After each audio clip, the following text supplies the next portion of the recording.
Okay, everybody, how's it going? Welcome back to VertXIdol. We're here finishing up April of 2023. We've got a couple of, I think, IdolPro shows. We've got a main show, Live Stage 48, I believe to be broadcasted, as well as kind of a spot show in Osaka. And then, of course, we've got, I believe, TV taping, so a couple quick 1 hour TV to do, as well as our big pay-per-view for Vertigo and Crackdown. So I don't know why all of a sudden I've got all sorts of phlegm and garbage in my throat. So I'm not really seeing too much that's going on right now. That's good.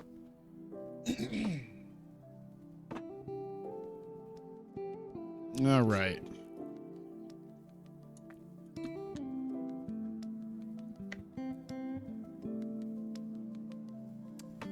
Give the night off. Give her the night off because I'm not booking her yet. Yeah, that's pretty much done. Hello, hello. All right, so we're in Shinjuku Face for this. Select it. Broadcasters. We are broadcasting, so we're going to go ahead and do the whole deal. Use that selection. Booking team meeting. Was I doing something for that? I think I did. Because, yeah, final stored amount is 73. So, yeah. Let's do a creative finish because I got a big main event coming up tonight. Big gamble. All right, we'll see what happens. I'll remember to get this. Maru has turned up. Was asked to be allowed to hang out backstage. Sure. Saika's turned up. Asked if you might be able to use her tonight. I mean, I've got the show already booked. I could probably do like a pre-show thing. Just a quick little thing. Sure. Entertain the locker room. All right. Brighten the mood backstage by doing cartoon drawings. Sina Shiori and Hikari Noa have been getting along particularly well recently. You don't say. I don't think I don't think in the game they're given the strong friendship thing. So that's quite a bit of like actual hilarious coincidence that happened. Pre-show training gels for 22 students. Hazuki came back to you backstage with it. Oh, that's right. I haven't used them. I probably could have sent Hazuki home too. That's all right. Address the locker room. Yeah, we'll address the locker room. We'll do a team bonding session. Looks like it strengthened the friendship or the relationship between people, so that's good. All right. I think I keep looking at this. I'm always going to look at this and know that it's just slightly off center. I need to move everything up literally like 2 to 3 pixels. But I was going strictly off of what the game already had. So that's okay. We'll go ahead and before I think about it right now,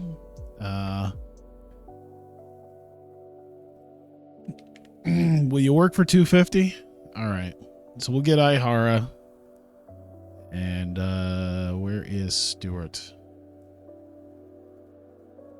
Stuart Fulton's the one that works Marigold, right? I think he's the one that works Marigold. You take 270? All right. Yeah, he's the one who does Marigold with Sunny. Okay, and Noah, yes. I knew he did Noah with, well, I don't know if Mark Pickering is still there or not, but yeah, I was like, I'm pretty sure he's the one that does commentary with Sunny. It isn't here, so I got to put them in as commentary. Boom. Just put them in for the night. There we go. Eventually, we'll have enough money where I can actually broadcast more shows. Tonight is not that night.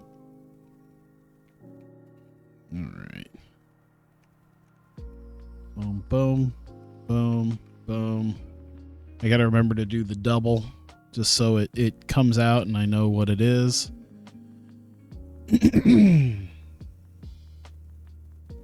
So yeah, angle, generic. We got Sayuri Namba. We'll do character development because that's kind of the... See, that's the thing, is everything's been kind of pigeonholed into a specific thing now. I don't know if I like that. But either way, Namba, and then I think it was, Raku's also going to be there. So she's going to talk, yeah, because character development's supposed to be the new entertainment-based thing, if I remember right. Yeah, charisma and microphone and popularity. All right. Yep, we'll do that. Throw in the match. Three-way dance. Let's exclude already booked. So we do Raku. We do Ruaka. You know what? I might change this up because it probably doesn't matter. So we got Sayaka here who came in. Wanted to do a match. Wonder if I just replace Ruaka with her. She already wrestled like 10 days ago and lost. We'll give Sayaka. We'll put Sayaka in this place here. And then Yuna Mizumori. Even though Yuna also wrestled and lost 10 days ago. Go. Let's do that. We do 14 minutes total. We're doing Raku. Open match. Clean win. We're giving Sayaka first elimination. There you go. $30 to go do a job to Raku. Perfect. Throw in Angle. This was 3 minutes. Angle serious. So, nice looking skin. Thank you. I do need to do the updated version because I didn't change a lot of screens. But I did update some stuff for like a 1.1 version. So I need to do that. But there is a download of this. I see Mirai's mask attire and then a tweet saying, why don't they do mud wrestling? Don't give Rossi ideas. He'll do it. Okay, so let's see here. Raku's doing character development. Asako Miya's doing character development. Chie. Miyako Matsumoto. There we go.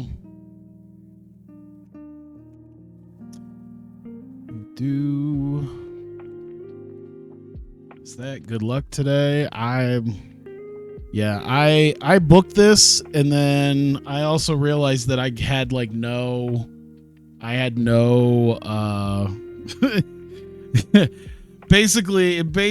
I booked without any regard for my budget. Not so much for my Joshi promotion, but my American promotion. And I'm gonna have to do something about that.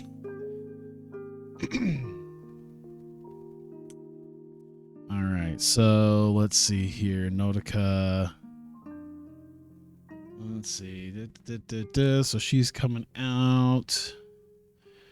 And you know what? Because they're also going to be here, Yuki Arai will work the crowd while she's talking, as well as now Ishikawa.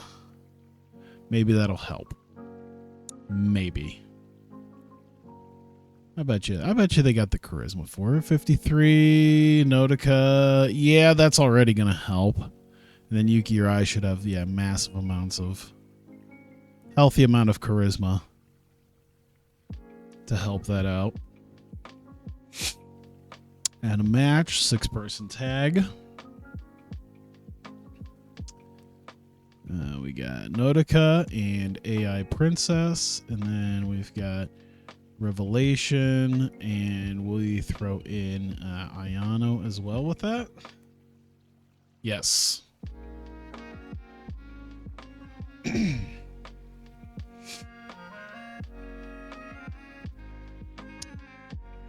All right, and we're doing 13.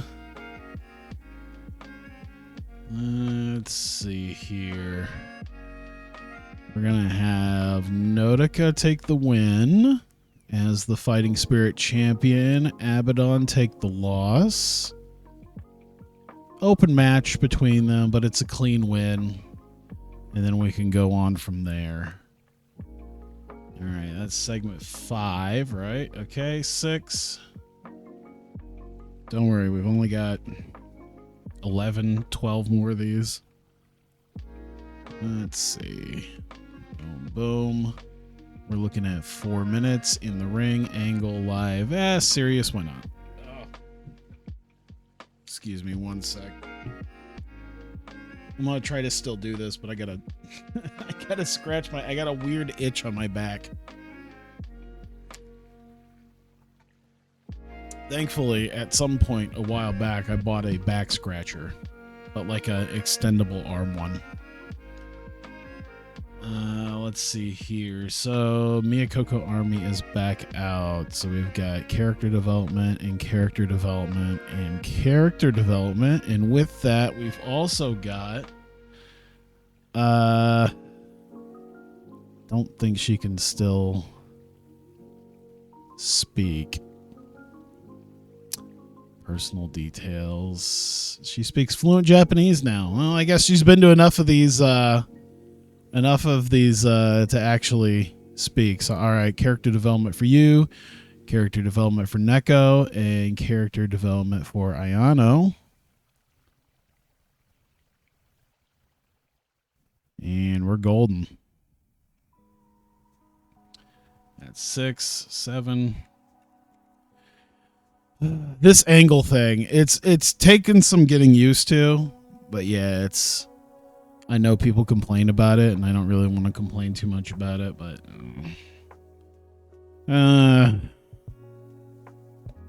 I'll get used to it. I'm sure I will. Let's see, Unagi Sayaka, Natsu Sumire. There we go. Next match, adder, double. Looking at Unagi and Natsu versus Yuri and Arisu. Boom. That is 11 minutes. So a 9-minute match.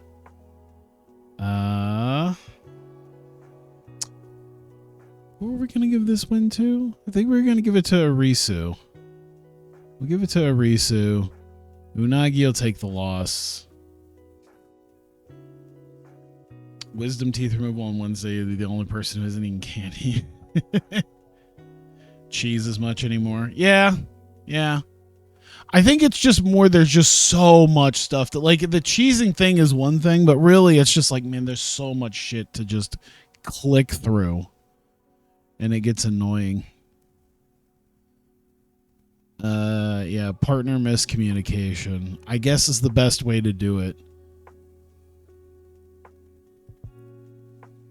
There we go. Wow, she was able to, I feel like, I can't remember if I had to talk Natsu into taking a loss. I wonder then if I gave the win to Yuri, and that's why I had to take her and talk her into taking a loss. I'm pretty sure I did. We'll do serious. Let's see here. Let me see here. We'll do working the crowd. Kiona, Hikari Noah. There we go. Add a match. 1-on-1. Default no. Looking at hardcore. Pretty sure this is what we want. Or was it just weapons? Nah, the injury risk was high on that one, so it was probably just hardcore. Alright, so Kiona and Noah.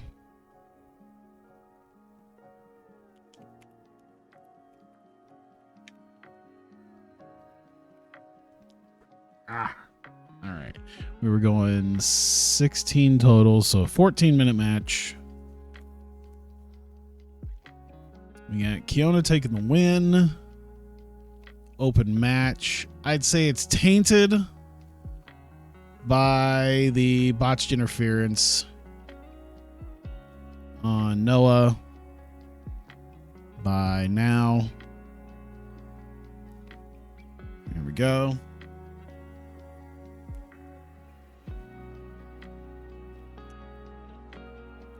Boom, boom.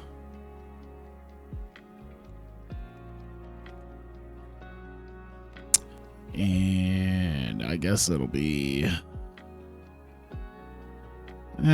character development. So Hikari Noah. We'll do dramatic acting. Sina Shiori doing character development. And then now Kakuta. I guess we'll also do dramatic acting. There we go.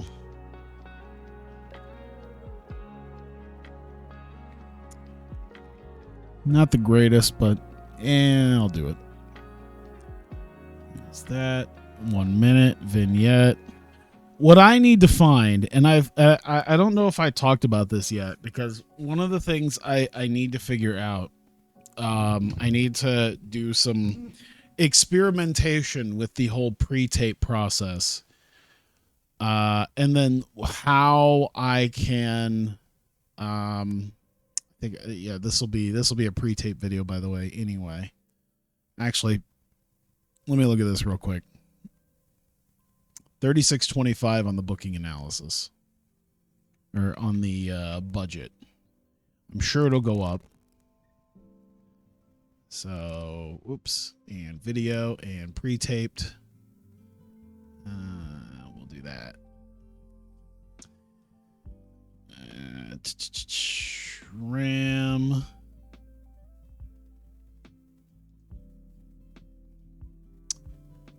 Character development, and this is about Yuna and off screen. I assume I still have to pay for them, even if it is a pre-tape video. I'm pretty sure. $36.55. I feel like it is. Yeah.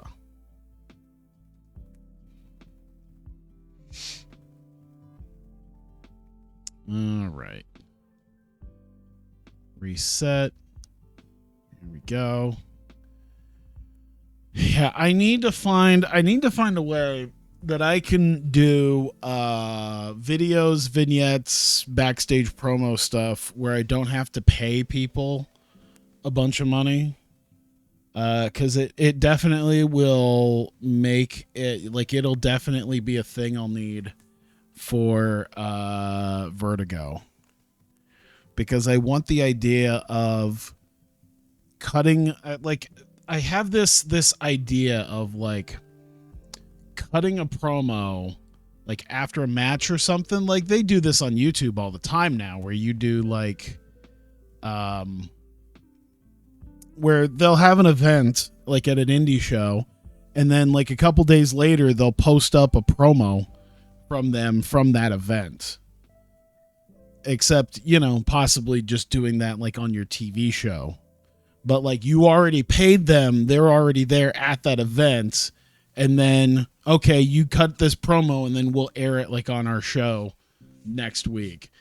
And I don't think there's a good way to put into the game a way where you can air a video of someone cutting a promo or doing something as if it already happened as like a pre-tape, and then not have to pay them like their full appearance fee. Like, you already did that.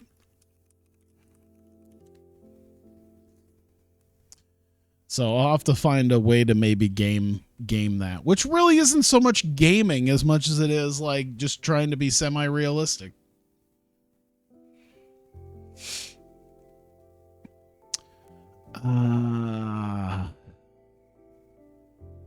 Give it to Asahi. We'll take Mirai.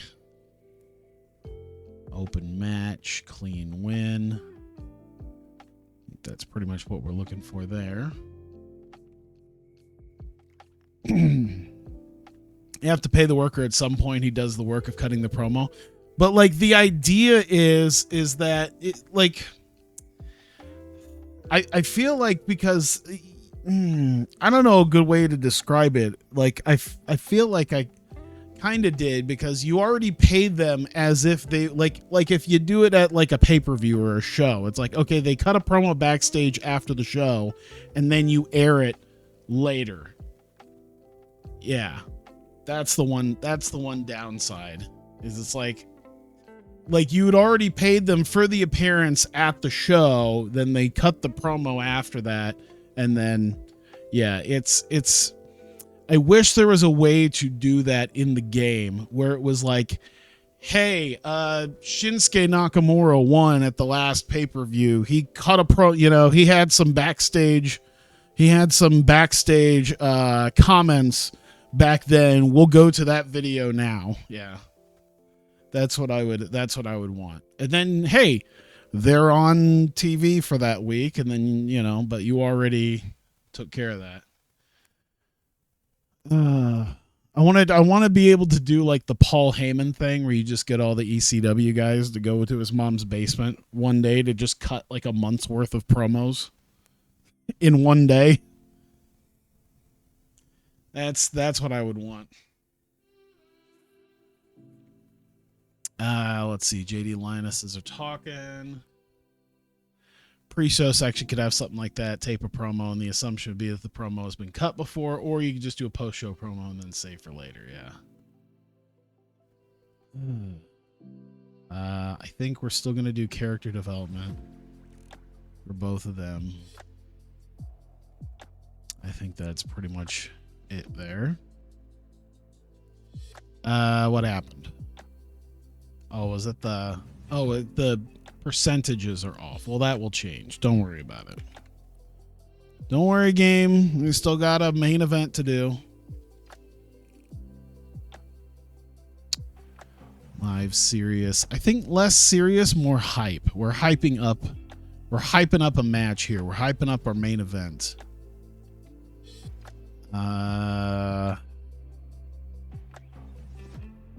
Non-speaking about. Let me see how non-speaking appearance is supposed to go. That's got to be off their star quality, right? Popularity adjusted by momentum. Okay. That probably is what I would want to do. The subject of video is video. Like, okay, so yeah, I guess we'll run non-speaking appearance. That's basically what we're doing. It's weird because they don't. What uses their star quality anymore? Because that was a big thing on star quality. It's like it's their aura of you're using, I guess non-speaking appearance would be the thing. Like, they're there, they're live, and they're not talking. It's mostly there to most likely get penalized. There doesn't seem to be any point to the content. See, I don't. All right. See, this is what happens when they change that. We'll just have them work the crowd. Fuck it. This is what happens when they change that shit.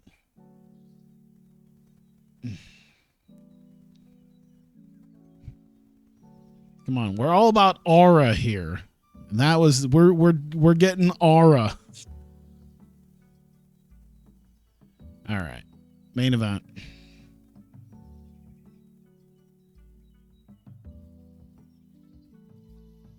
Boom, boom.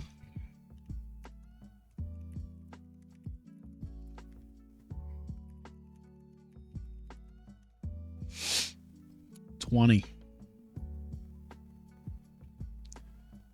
All right. We got Mika taking the win.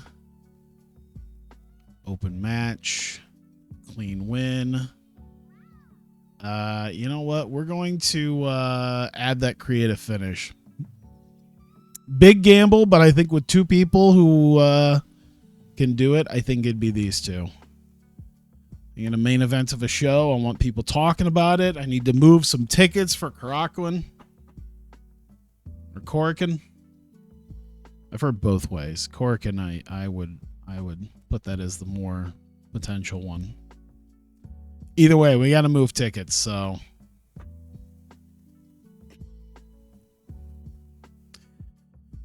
All right. I think, oh no, shit. I got one last bit. One final bit. Boom, boom. 4 minutes in the ring, angle live, and just do a generic.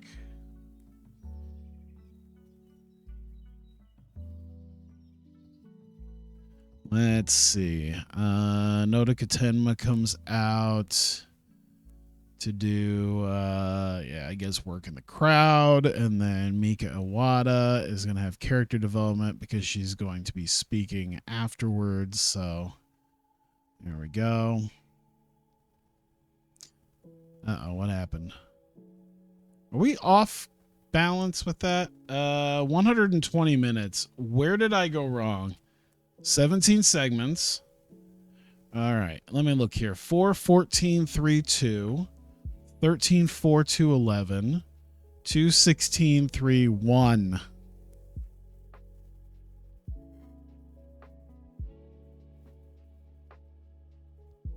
Why is it still 3? Did I accidentally hit 3? There we go. All right. I was like 122 minutes. I added 2 minutes. 2 minutes got added somewhere to my time time here. I found it.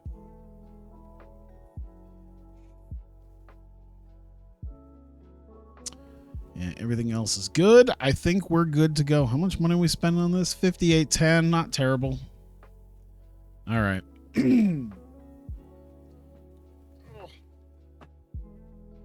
Let me take a drink real quick so my throat doesn't get too dry.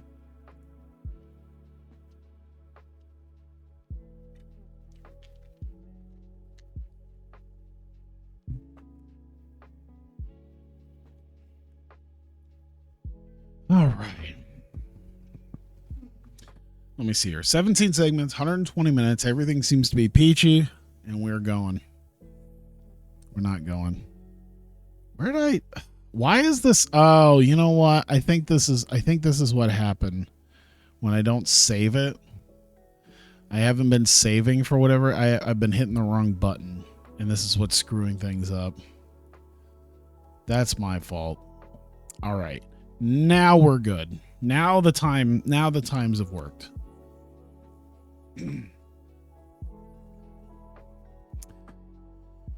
All right. Okay, we are here for IdolPro's live stage 48. It's the last one of the month. That means we are broadcasting it live on YouTube for the world to see. Of course, we are in front of a sold-out Shinjuku Face crowd once again. One of our last big shows that we're going to be holding at Shinjuku Face, as of course, next month we'll be making our Korakuen Hall debut with Shining Stage. So Sairi Namba will open the show, running down the card for the night, including a couple of big number one contenders matches. We got a hardcore match between Jungle Kiona and Hikari Noah, and then we've got number one contenders for the Twin Spirit titles. JD Lioness is taking on the Strong Kickers, and of course the Fighting Spirit title will have its number one contender in the main event of Himeka and Mika Iwata. So she runs down the card, introduces Raku, who will be in the opening matchup here. It'll be a three-way dance opening matchup, and welcomes everyone and just greets the crowd, and that will help us get to the bits here for starting up the show. A poor match. Jesus. Yeah, Sayaka being the weak link here. But nonetheless, didn't really matter too much because the whole point was to get to Raku winning. So just over 11 minutes, Sayaka got eliminated first, followed by Yuna Mizumori, who once again could not succeed in a match, and that helps get Raku the win. And she kind of carried people. At no point, I don't think, has anyone ever said, wow, Raku really carried that match. With that, we get Miyokoko Army coming out, and they've been going through their own problems, and they talk to Raku quickly about the fact that they've been having to deal with Revelation, and there's 4 of them in Revelation and only 3 of Miyokoko Army, and they thought with Raku they could perhaps get her to join up with them in their fight against Revelation. And Raku seems to be fairly warm to that. And so we'll see here, as Raku seemed fairly warm to the idea of being part of a group. I don't know if she wants to involve herself in the battle between Miyokoko Army and Revelation, but we will see. We get a pre-match here. Nodoka Tenma comes out with AI Princess, speaking of Revelation, for a 6-person tag. And Nodoka quickly talks about how she'll be keeping an eye on the main event to see who she will be facing and defending her Fighting Spirit title against at Korakuen Hall at Shining Stage. With that, we get, of course, her and AI Princess taking on Revelation, Ayano Irie, Abaddon, and Haruna Neko. Decent enough match, goes a little over 9.5 minutes as Nodoka ends up hitting Abaddon with the kill switch. And let's see here. Nodoka is looking very stale. I do need to probably change her character. Now is a bit off her game, but the crowd is white hot nonetheless. Rare now win. Nonetheless, the win goes to Nodoka and AI Princess. And with that, the Miyokoko Army come out and confront the other 3 members of Revelation.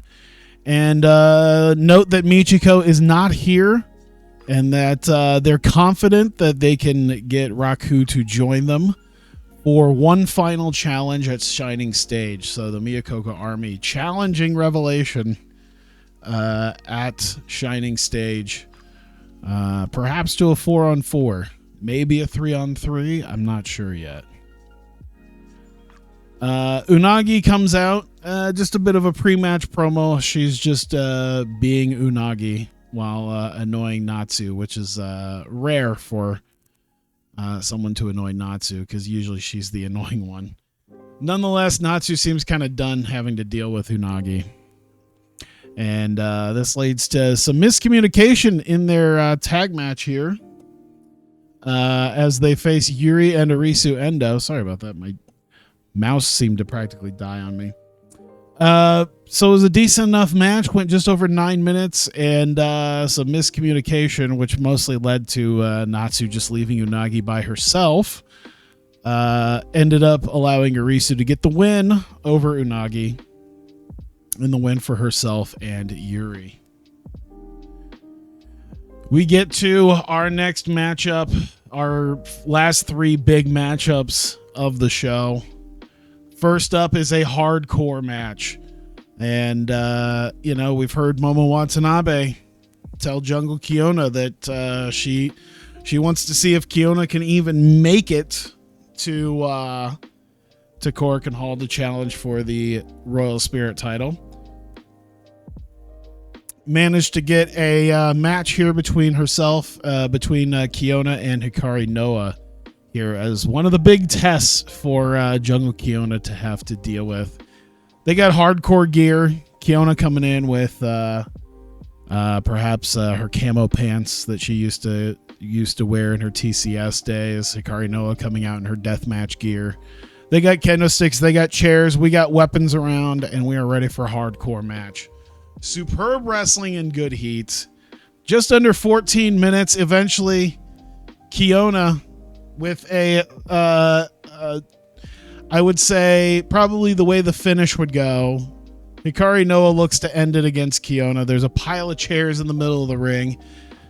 Kiona starts fighting out of it. Now Kakuta tries to help. Ends up inadvertently hitting Hikari Noa. That stuns her long enough for Kiona to gut-wrench powerbomb her onto the pile of chairs and get the win.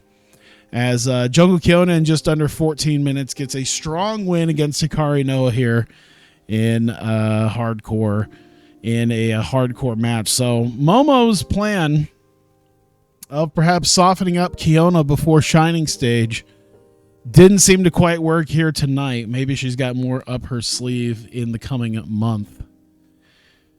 With that, as now Kakuta tends to Hikari Noa, we get a surprise debut for IdolPro of Sina Shiori, who people would, astute fans would know Sina Shiori as being a former tag partner of Hikari Noa, as well as one of Hikari Noa's at least former best friends.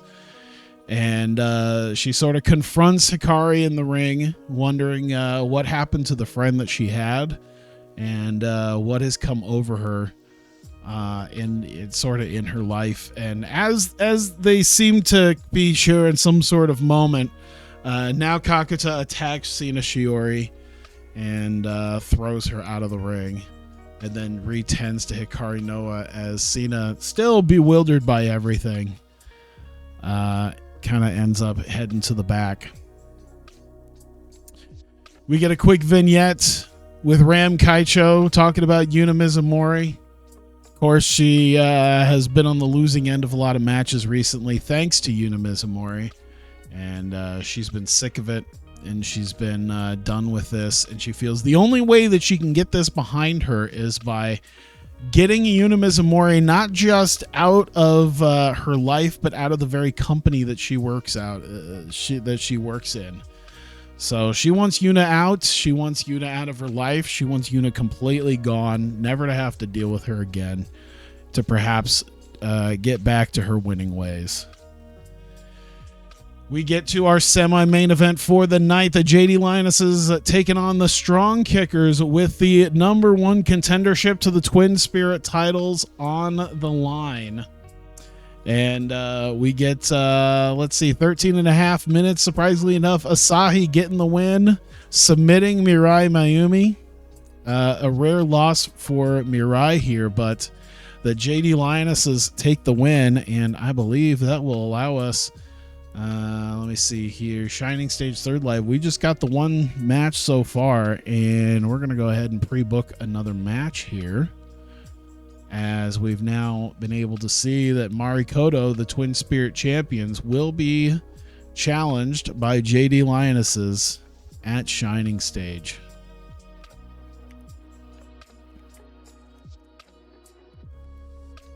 Whoops. And we'll go ahead. Yep. Put the tiles on the line and pre-book that. So we've got that taken care of. And with that, the Lionesses grab the mic, thank the crowd for their support, and they vow, of course, to win the Twin Spirit titles. They've been nipping at the heels of being able to challenge for them, and they finally get themselves a straight 2-on-2 challenge for the titles at Korakuen Hall, and they are looking forward to winning the Twin Spirit titles. They vow that they will finally be able to beat Marikoto and become the new champions. We get to our main event. It's going to be Himeka and Mika Iwata to determine the number one contender for the Fighting Spirit title, as we get the final of our title matches at Korakuen Hall figured out here tonight. Big match feeling for the main event here. Himeka and Mika shake hands before the match, and people are hyped up. The crowd is hot, and we are ready to go. Superb wrestling in great heat. Just under 18 minutes of fighting between the both of them. The creative finish was a success. Both of them went toe-to-toe with each other for quite a while there. And I think this might be the best match rating we've gotten so far. 79. I think our best one on 2020 was like a 76. So I believe this officially sits as the highest rated match we've ever had. But nonetheless, Mika Iwata picks up the win after a buzzsaw kick. And that will allow us to book our final title match. And we will see Nodoka Tenma defend the Fighting Spirit title against Mika Iwata.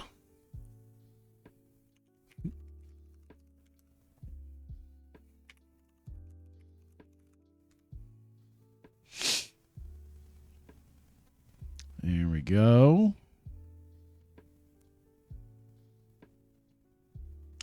Of course, Mika gives the best matches. Of course she does. And with that, at the end, Nodoka Tenma comes out with the Fighting Spirit title, as she said she was going to keep an eye out on the main event. Comes out for the stare down as she lifts up the belt in Mika's face. They kind of get in a bit of a shoving match and mushing one another's faces, but eventually separate, and Nodoka heads to the back as Mika thanks the crowd for coming out and ends the show. And that is live stage 48. Of course, 64, everything production-wise kind of brought us down a little bit. I certainly don't mind because the 64 is still phenomenal. All right. Yeah, first off, Mika Iwata is going to get praise. And I think, Himeka was a strong part of that as well. And we'll do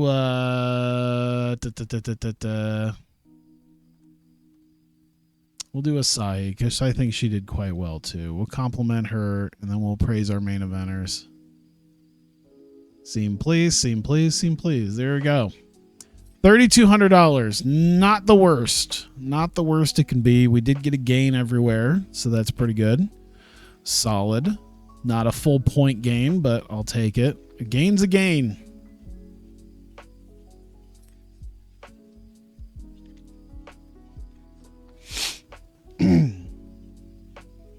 I wonder if I need to take the white border that's around the top and sides and then the bottom once it puts in and make it too thick. Because I think if I make it 2 pixels thick, that might be what I want to do. I don't know.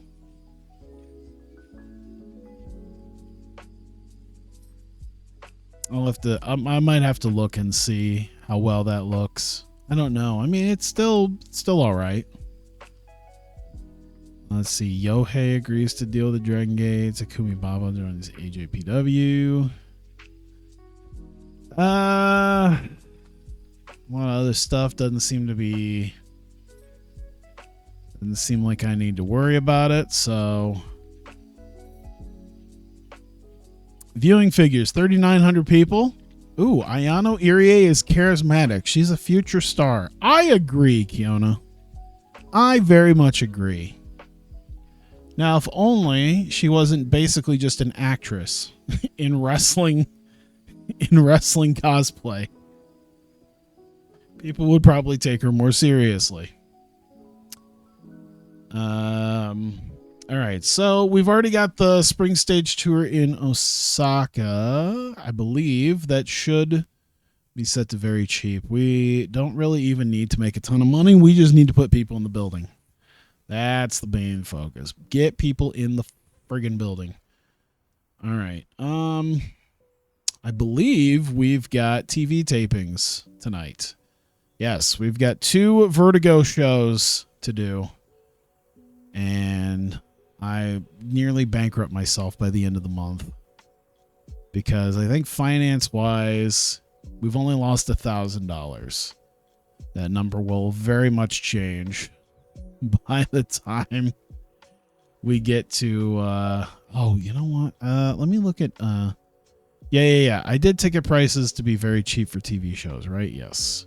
Okay, did I change these? I did not. We'll do cheap for now. I think we got cheap for the events anyway, so That'll be fine. All right. Either way, I think we're good. Let me move over to my TV tapings on here. Give the night off. We're not using him right now. Not using him right now. I think it's about it. How much does Dan Severn cost me, by the way? 60 a show? All right. Yeah. Dan Severn to be the road agent. Oh, I need to fix that. I don't know why it looks the way it does. I need to move that up a little bit. I forgot I got to move that up. Yeah, to be a pretty decent road agent. All for $60. I'm very much okay with that. He passes on knowledge, but I don't think he's taken on any proteges yet. Select venue. Select our multi-purpose arena. Booking team meeting. I don't think we're doing anything right now. Locker room incidents. Marcus Mathers is turned up. Might be able to use him tonight. No, there's no spots available. Gary J has asked if we can use him tonight. I'm sorry, there's no spot for you either. I got my TV booked out. You can't really just come in here with that and be like, hey, can I work tonight? Maybe come back for the pay-per-view. We might put you on like the pre-show. Sterling Regal, Jesse Gotto's been hanging out a lot recently. Okay. Nakamura came back to you backstage with an angle idea. Alex Shea ran pre-show draining drills. Gotcha. Entertain the locker room. Perfect. You know what? We're not going to address the locker room for a TV taping. I mean, I guess I could run it, but I'll run it for my events. Save her there. All right, this should go okay. I mean, it's still 12 and 11 segments, so 3 minutes in the ring. Angle, generic. We got Bowens working the crowd as Max Caster talks him up.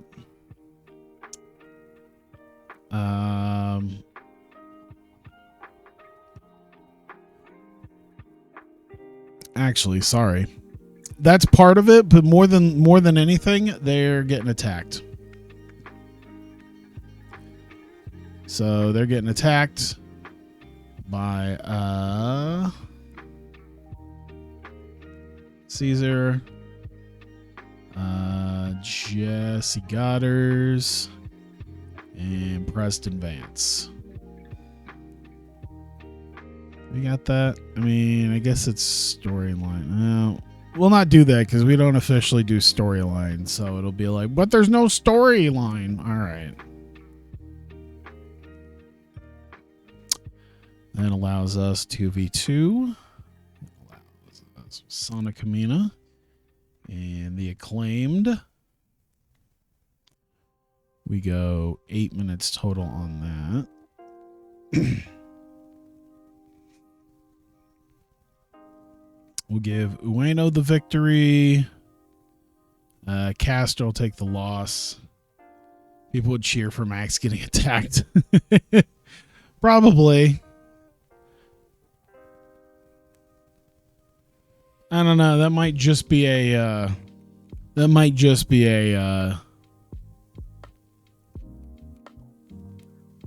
AEW thing.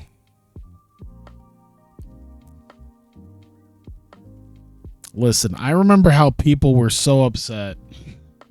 People were like so upset at Tommy Dreamer for like the Dark Side of the Ring thing. He got cheers this weekend at Bound for Glory, you know, inducting Rhino. You didn't have people being like, "Oh my God, you didn't have people being like, you said something about a double rat tail being the same thing as being on the same level as assaulting a woman on a plane." Like,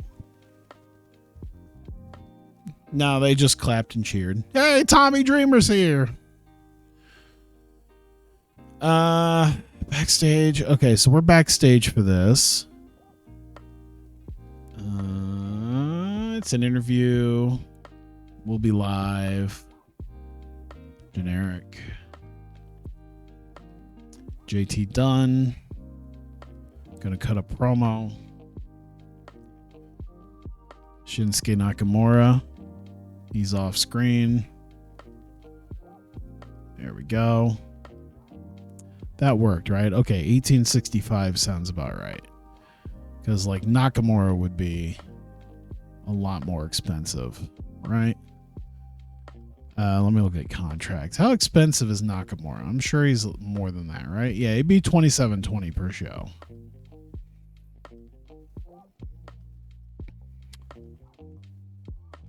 All right, let's see here. Boom, boom. We do 1 minute. We do outside, video, pre-tape, hype. Mike Bailey, subject of video. Yeah, I gotcha. It's a video. Taylor Wyndham, subject of video. Yeah, I gotcha. That works on his popularity, right? Yeah. Okay.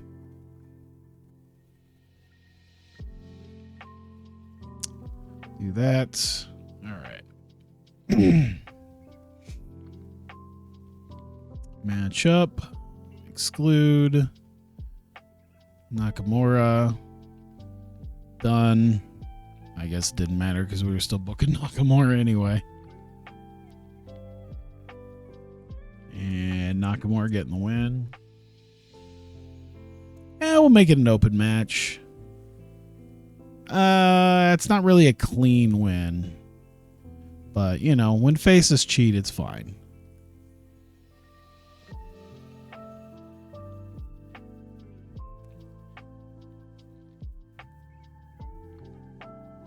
There we go.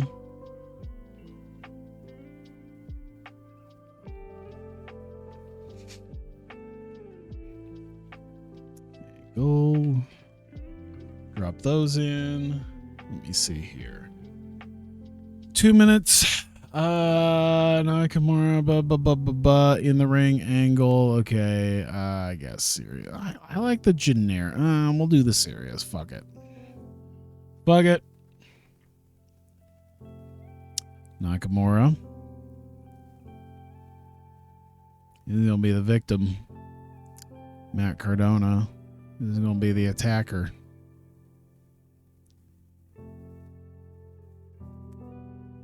There we go. Oh, you know, this weekend I've been so busy with stuff that I probably am as far behind on actual like wrestling, especially like Joshi wrestling, that I usually pay attention to. Like, I'm far behind on that. And it probably doesn't help that the one day that, like, I think, watching one show, there was, like, I was watching, like, TJPW. There was, like, Marigold and Stardom going on at the same time and Oz Academy going on later in the night. It's just like, all right, I just don't have fucking time.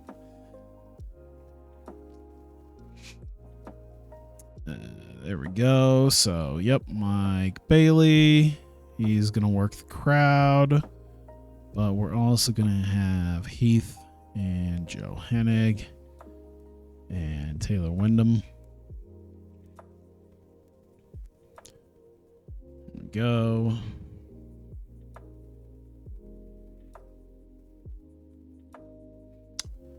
We got a match. I have to look. I was like, what did I book? It wasn't only but just a few days ago I did this, so it's not like I shouldn't know it. Bailey, open, clean.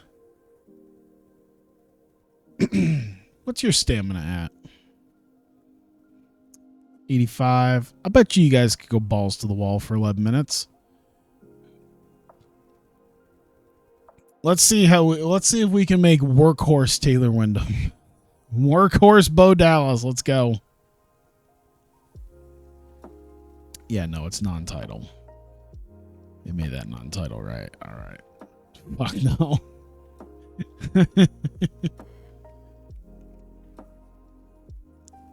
Missed Hummingbird trying to be Ibushi and getting set. Oh, yes, I did see.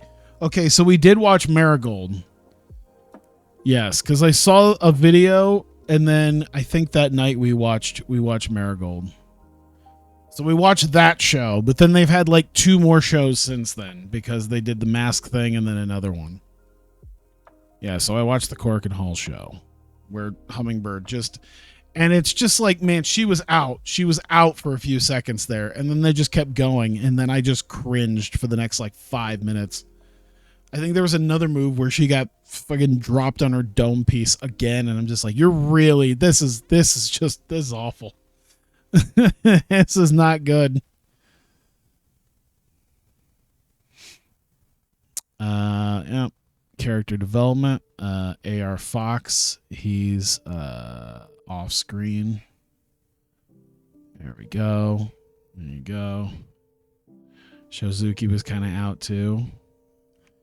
I didn't really see that so much with her, but that probably makes sense because, you know, she did kind of an awkward roll on the floor for that, but of course she didn't just get dome pieced by the floor like Hummingbird did. Let's see. We're not in the ring. We're backstage. It's an interview. We'll be live, and we'll do generic. But Ricky Starks, character development. There we go. Well, it's not going to... It made it work, but, I mean, if we're backstage, you know, he's just mostly cutting a promo, right? I mean, it does still use his charisma, so... Yeah, character development, I think, could be used for that. I think character development is just the generic entertainment thing. All right, so... Ty Ray... Ricky Starks. Got heritage title.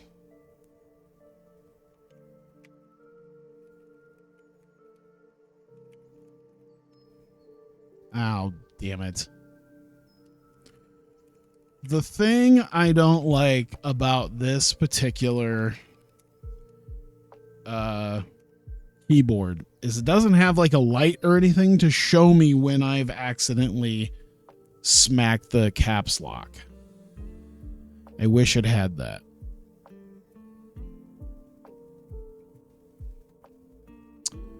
All right, Ty Ray, open match, clean win. We'll do flash pinfall. Is this the one? Yeah, I think I had to talk him into it. I want to talk you into this.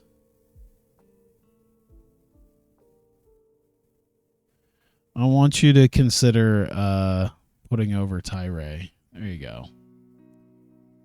Let's go ahead and put over Ty Ray. There you go.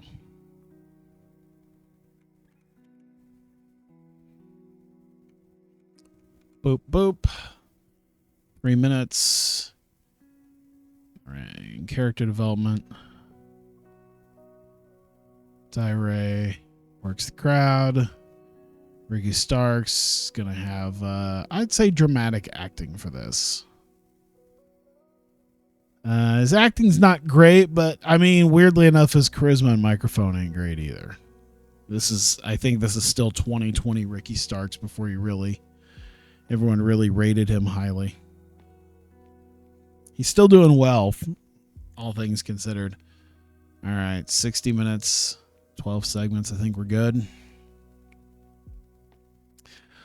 $7,700 on talent. People are expensive. Man. Where is this all? Okay, so Ty Ray's not a lot of money. Ricky Starks is 610. I mean, okay, 2720 for Wyndham. Mike Bailey's not expensive, I don't think. Well, 590. 535, I'm sorry. 590 for Starks. So that's over $1,000 there. You can put about 3,800 on that. Let's see here. JT Dunn, Sonic Kamina, and Acclaimed are all not there. So where's like, so we do like another 1,000 for the, oh, you know, some of it's probably also, yeah, pay, travel, catering, transport. Yeah, travel's probably one. How much for Nakamura? He's in the Southeast, so I'm not paying him a ton. These two, I think I'm paying. Mid-South isn't bad. Whoops. Midwest, so I'm not paying him anything. Mid-South ain't bad. Southeast ain't bad. Bailey in Canada. Japan, okay, well, I got to pay an extra 200 there. Okay, so, God, everything's pricey. Too many pricey people I got now. I gotta come down to like here, where like Heath is my most expensive guy, maybe, because then it jumps up. All these guys, besides Joe being my commentator, I gotta use these guys sparingly. I think that's gonna be the thing. These guys, anybody above Eddie Edwards has to be used more sparingly. In fact, anybody above Heath, Eddie might have to join that list as well. Silly. All right. Okay, it is time. Vertigo Attack episode number 63. Being held in our Broadlawns Arena, and it is our first of 2 TV tapings here. And of course, the second TV tapings will be a lead-in to the pay-per-view. We're going to open up. The Acclaimed are opening up the show in a tag match. Came out. They got a rap that they're ready to do, and get a couple bars in, and before they can really kind of get started, Neo Body guys come out, all 3 of them, and start attacking them, throwing up against the gates and the barricades, and then eventually kind of hit them around the ring, and then throw them in the ring where Sonic and Kamina are already sitting, or at least standing, ready for a matchup. With that, Bowens and Castor eventually kind of get themselves up, and they still have a match to do.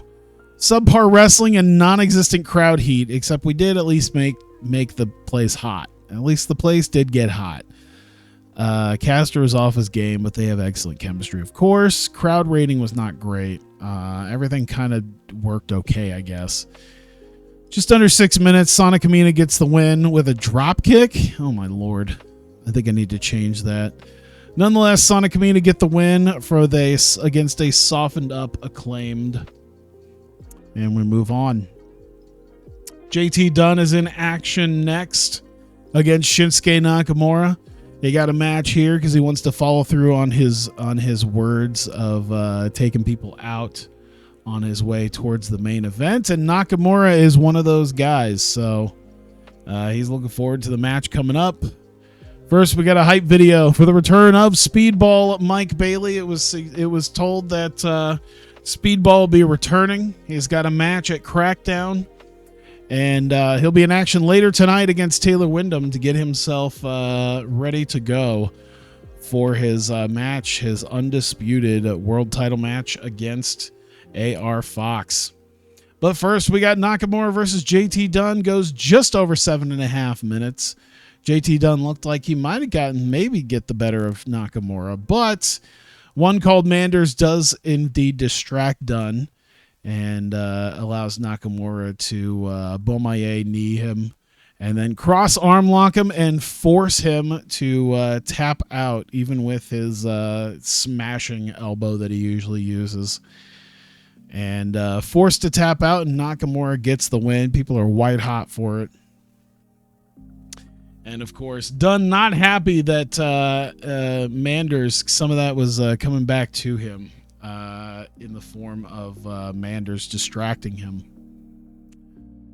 We get, after the match, though, we get Shinsuke Nakamura posing. And with that, we get Matt Cardona coming in from the crowd. He slides in. Nakamura turns around just in time for Cardona to jump up, hit him with radio silence, and lay him out. Cardona grabs a mic, stands over him, and he's been kind of going back and forth with Nakamura, and he says he will see him at Crackdown. So with that, we got the last man standing undisputed world title match. We got the tag title match, and with that, we've got yet another big match here in Matt Cardona challenging Shinsuke Nakamura. And throw that on there. All right, to the next bit, we've got big ovation for Mike Bailey's return with the world title. He's been out for a little while, and he's ready for this match. And Taylor Wyndham comes out, and after the events of last week, he's flanked by Heath and Joe Hennig as they appear to be some sort of new unit who are coming out with him. So there we go. They didn't come into play too much, though, as they were ushered to the back during the match, and that allowed Mike Bailey to focus up and get the win in just under 11 minutes against Taylor Wyndham with the shooting star knee drop.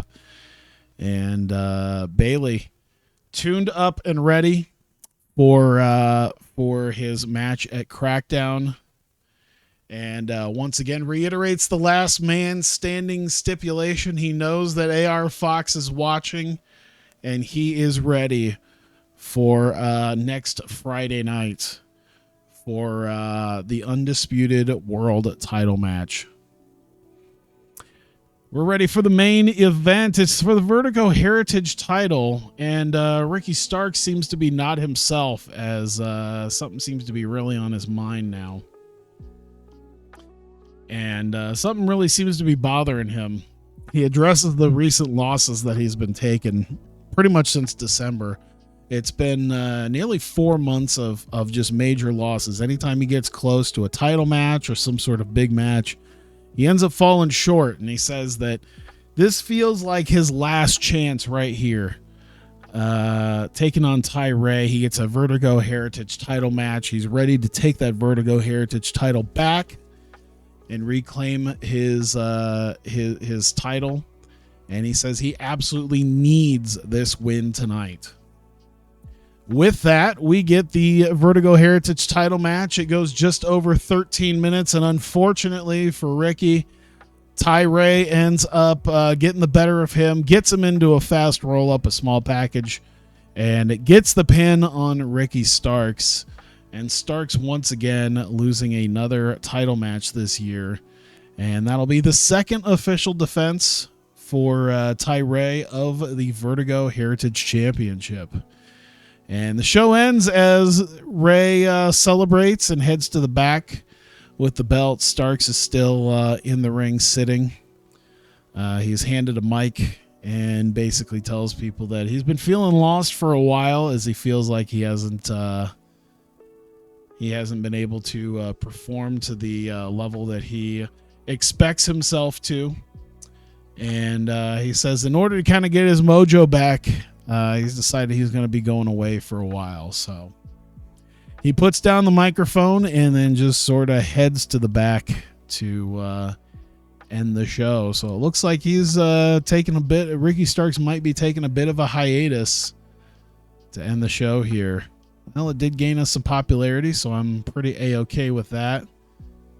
Nothing there. Address the locker room. I don't think I'm going to address the... Nah, we're not going to do that yet. We'll do team bonding now. How about that? Strengthen the relationship. There you go.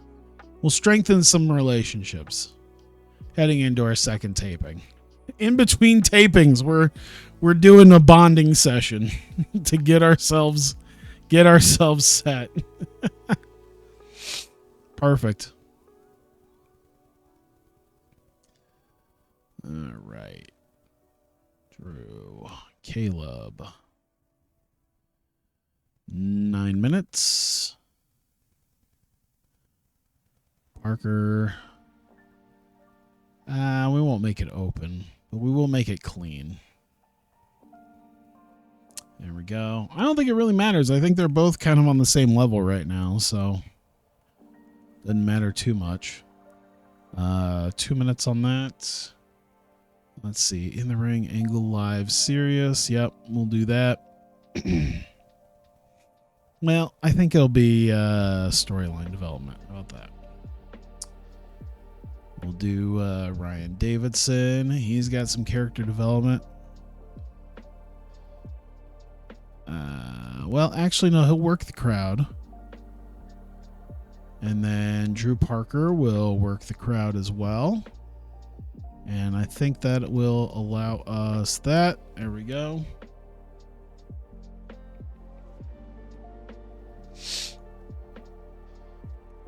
We got a vignette. So there and there. 1 minute.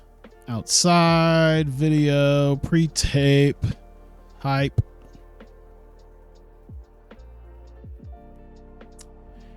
And it is for the end. So we've got Odinson. We'll do intimidation. Pero, of course, use their intimidation. Calvin Tangman is off screen along with Trey Lamar. There we go. Next match. We got 2v2. Neon Ninjas, Flip Forever. I wonder if I go back to 2020, how many times in TEW 2020 did I have these two teams face off? Had to have been a fair amount. Either way, I'll give it to Wheeler. Eli. Open match. All out. Clean. Boom. I think there's a lot of pre-tapes here. See, I think this is one of the things too. Spending a lot of money on guys making appearances, but yeah. It's like, man, I need a way to like have a nice reduction in this. Outside video, pre-taped. Hype. So this is Eddie Edwards with character development. Ty Ray is off screen. There we go.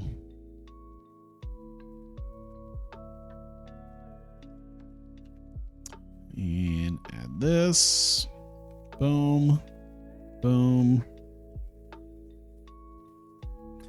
I see even now, by the way, still people are still going nuts with the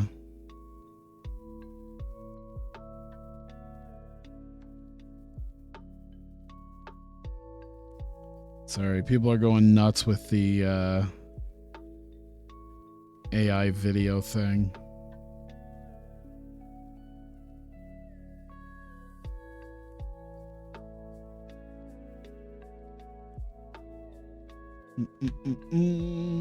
Yes. In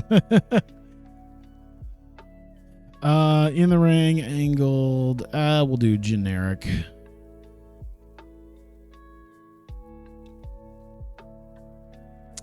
Taylor Wyndham. Joe Hennig. Actually, I had to see them in baked. What, are people sharing them now? Is it in a channel that I don't see? With the green. Okay, now I haven't seen that. Is that in the no, they're making them. I made some too. I don't know if I'd want to share them in the Joshi Discord. In the Joshi channel.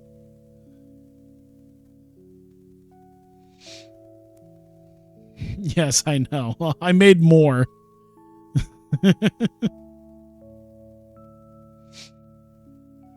Let's see. Angle. Let's Let's see. Effie. Heath. 10 minutes.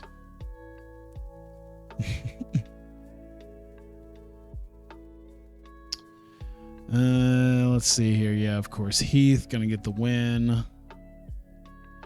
Open match, but tainted win. And it's going to be outside interference on Effie by Joe Hennig. There you go. Taylor Wyndham's also at ringside.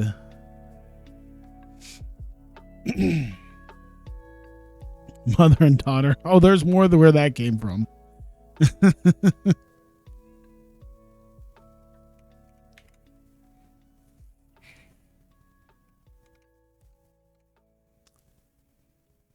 The green M&M is that must be the, it sounds like it's probably the not safe for work Discord that I'm not a part of.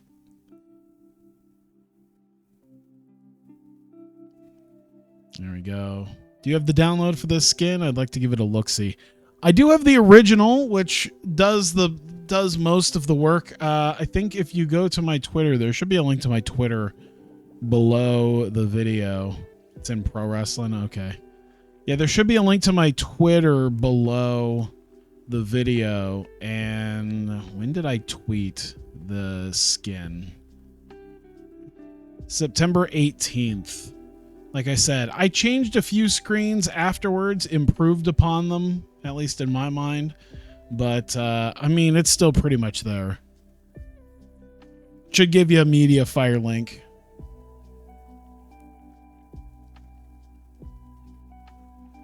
Uh-oh. What is that? Oh, my God. Don't pop up on me like that, you son of a bitch.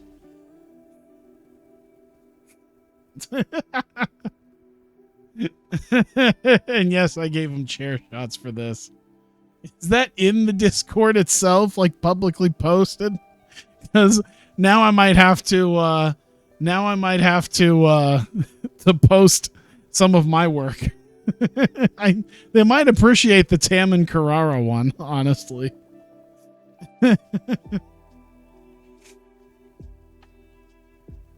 Or I'll get a chair. I'll definitely get someone who hits me with a chair. That'll definitely happen.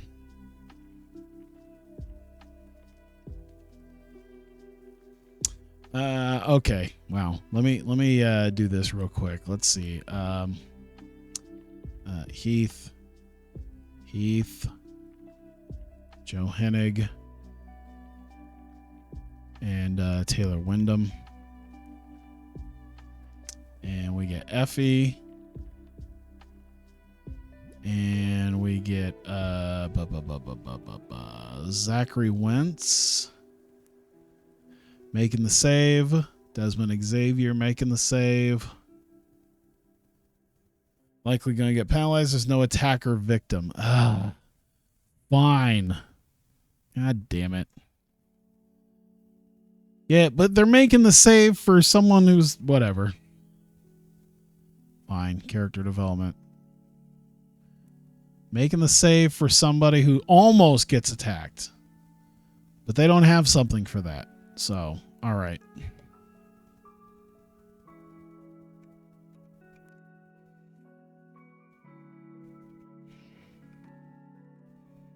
There we go. 2 minutes and video. So outside video, pre-taped, character development. AR Fox cutting a promo. Brent and Brandon Tate, or Brent, yeah. They are background guys.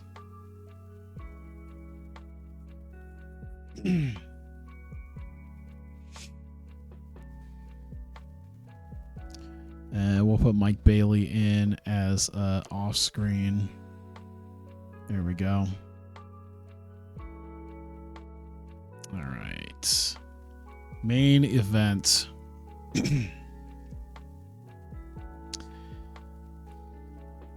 There we go.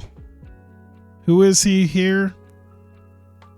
Just a Ring of Honor guy, Ring of Honor star and Vertigo star Alex Shelley, and that's all he is, versus Vertigo star, and that's all he is, Christian Casanova, in our main event. Just an indie veteran and a rising star, a rising indie star.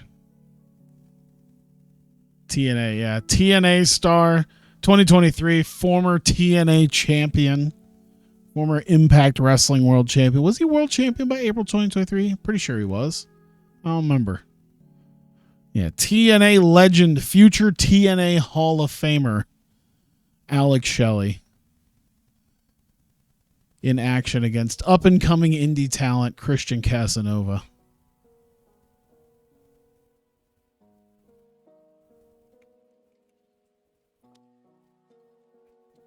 It's that and that. And let's see here. In the ring, angle, hype.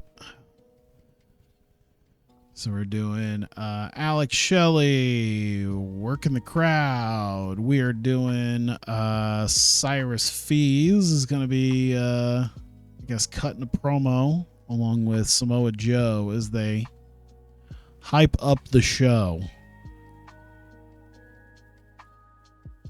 Yeah, we'll do that. Save it. There we go. We are good. 60 minutes, 11 segments. Bah. All right. At least we're good. All right. We are here for Vertigo Attack, episode number 64. This will be for tape for next week, but it will be the lead-in. The lead-in to Vertigo's Crackdown event. We got 363 people here in the arena. We open up the show with Drew Parker taking on Caleb Conley. Decent little opener matchup, 6.5 minutes. Flying foot stomp by Parker gets the win. And there you go. And as he celebrates, Ryan Davidson comes out. Now, Parker's been getting on him to fight. And Davidson does come out and says, well, you know, he knows that he has the ability to fight, and so he's decided that he'll give that to him at Crackdown. So we will get that. Let me see. What did I have for this? I feel like it was, yeah, I felt like it was more than just that. Technically. It is indeed a falls count anywhere. So Drew Parker came out with the challenge originally. Ryan Davidson, challengee. And falls count anywhere.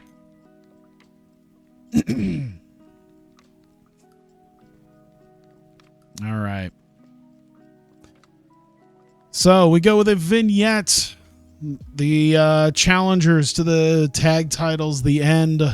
They are ready for war with Tangman and Lamar at Crackdown, hyping up the tag team title match.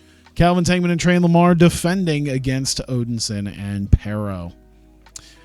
Decent wrestling, didn't have much heat, just over 10 minutes. Wheeler Yuta ends up getting the Yuta lock submitted on Eli Everfly. Wheeler Yuta head and shoulders above everybody else. And, yep, Eli was the weak link, but nonetheless, the Neon Ninjas get the win for the team. And we get back to Eddie Edwards. We got a quick little vignette from Eddie Edwards as he is as he's training between jiu-jitsu and other things. As he's hitting heavy bags and rolling around in jiu-jitsu, training for his upcoming title match, and in the gym plans to skull Tyree at Crackdown. I believe that should already be there, right? I assume it is. We got the 3 title matches there. We don't. I should have put that. So let me make sure. Pre-book match. It's just any type and yes for now. So, yes, we do have champion Tyree defending against Eddie Edwards for the Heritage title. Now that we've officially let's see.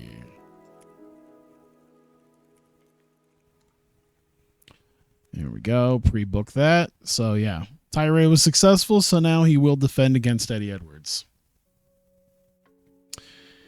Taylor Wyndham comes out. He's flanked by Heath and Joe Hennig. And they said that they're announcing that Taylor Wyndham is not only using his golden ticket to take over to take on the powers that be, but become the new powers that be, as they will have their own stable of guys that they call the Fed. As of course, they said they were going to take over. They said they were going to be the guys. We'll go ahead and add that. So let me see here. Mixed. We've got Taylor Wyndham. We've got Joe Hennig. And we've got Heath. So no exact member here. I'd say it's a brotherhood. There you go. So the three men who now create the Fed, becoming the men in charge, according to them. And with that, we get them standing ringside for Heath taking on Effie. Good wrestling, decent reaction, just over 7.5 minutes. Joe Hennig ends up getting involved in the match, allows Heath to hit the sweetness on Effie and take the pin. And there you go. Like I said, crowd's still very hot, does pretty well. With that, the Fed are looking to attack Effie afterwards. And as they circle him, the Rascals come out, as they had some dealings with them a couple of weeks ago. And I believe they attacked them. It was about 2 weeks ago, I think, on Attack that they attacked them. And so they seem to be coming to the aid of Effie, and they've been looking for a fight with them, and I believe it's a fight that they will be getting. So with that, we've got another match for Crackdown, as we get a 3-on-3 match. You will get Heath and Hennig, as well as Taylor Wyndham, versus the Rascals with Effie. I don't know why it didn't save it in such a way. There we go. So we've got a 6-man tag lined up as well. Going on next, AR Fox has sent in a video with the Tate twins with his interim Vertigo world title. He says that he's always been serious about taking out people who feel they can leapfrog him over the world into the world title picture. He's got the interim title to prove that when he's given the opportunity, then of course he will win and he will be the best. And Mike Bailey did find out just how serious he takes his mission on eliminating people who feel they can leapfrog over him. And he'll find out just how more serious he is when they go to war at Crackdown at Last Man Standing. And he plans on walking away, of course, as the undisputed world champion. Main event, Alex Shelley taking on Christian Casanova. Good, it looks like a good showing here for Casanova, as he was able to kind of keep up with Shelley here for a pretty good match. Good wrestling, decent reaction. Goes just under 13 minutes. Casanova unsuccessful, though, as Shelley ends up getting him in the Border City stretch. And a solid win for Shelley. And with that, we get to the end of the show. Alex Shelley celebrates, high-fiving the crowd. We go to the announce desk for Cyrus Fees and Samoa Joe.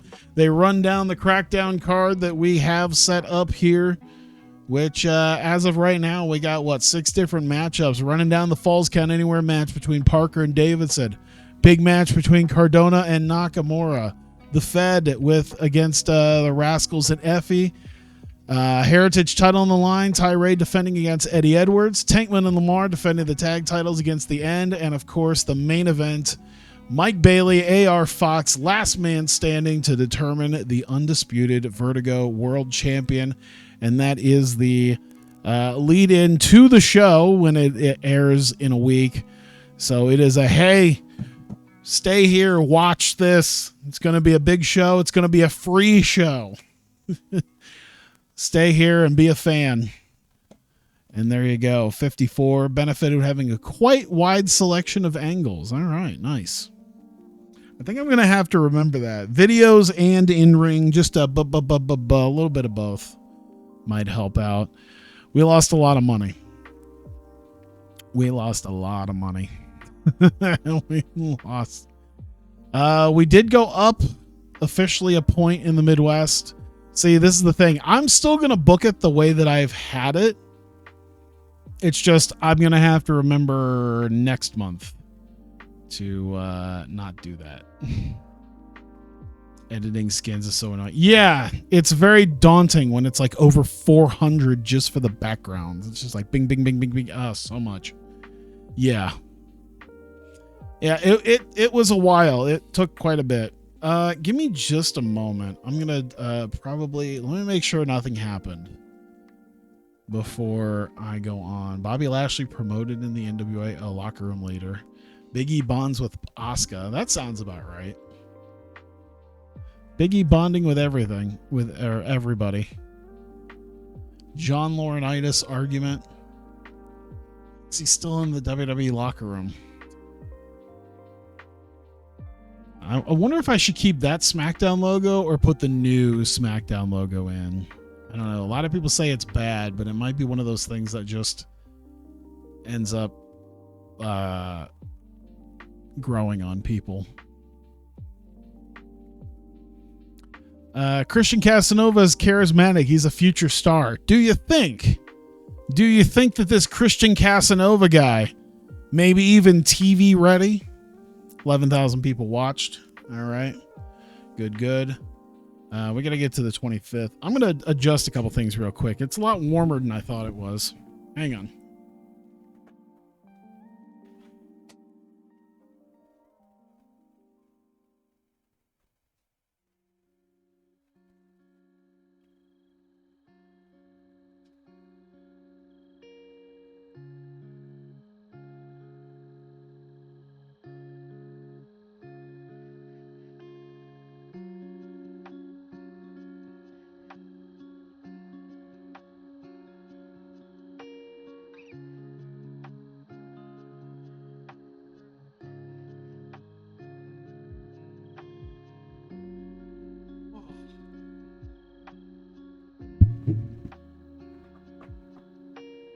There we go. It's not bad. It's 70, but yeah, I can feel the air needing to move a little bit more.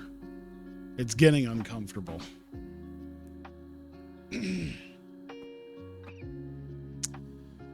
All right, let's see. Dash Chisako bonds with Mayu Iwatani. Al Snow promoted in GCW. Al Snow, a locker room leader in GCW. Huh. All right, I'm going to try to zip through what I can here because we got to get to the 25th and the 28th. We got 2 shows. One, fortunately, a spot show that we can zip on past. But we're like an hour and a half, man. I'm just trying to move. Travels, blah, blah, blah. Argument. Hiroyo Matsumoto with Meiko Satomura. I was going to say, does that, is it personal details? Negative opinion. Openly hostile towards Mayumi Ozaki. Injury. Rich Swann in ROH. All right, not much else.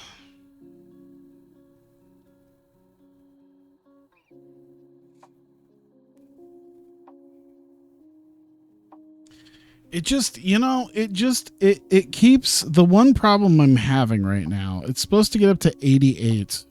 Okay, 81. 81 tomorrow.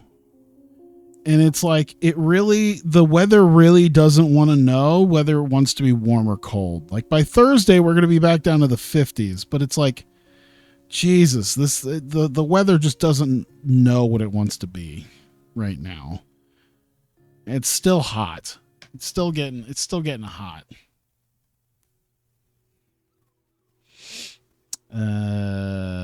Let's see. Announces new tour. Oh, as a singer. See, that's the thing is you get all these women, and I think they gave them, like outside stuff.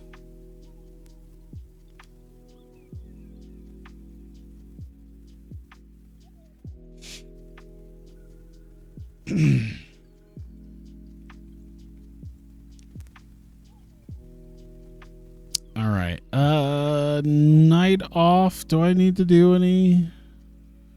I mean, I don't have to, but I'm going to give you the night off. Cena's not going to be here. Get the night off.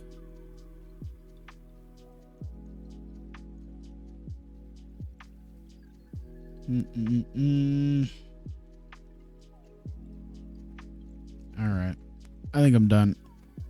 Select show.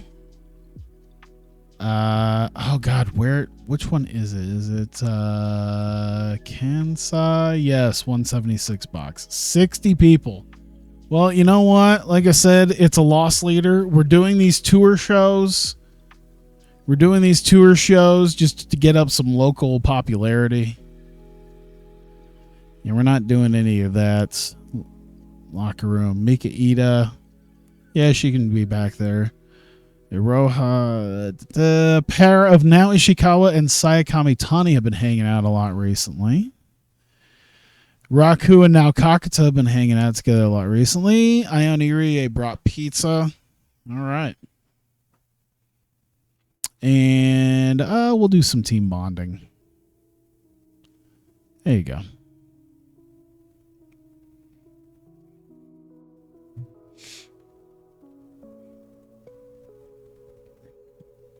Save that game. All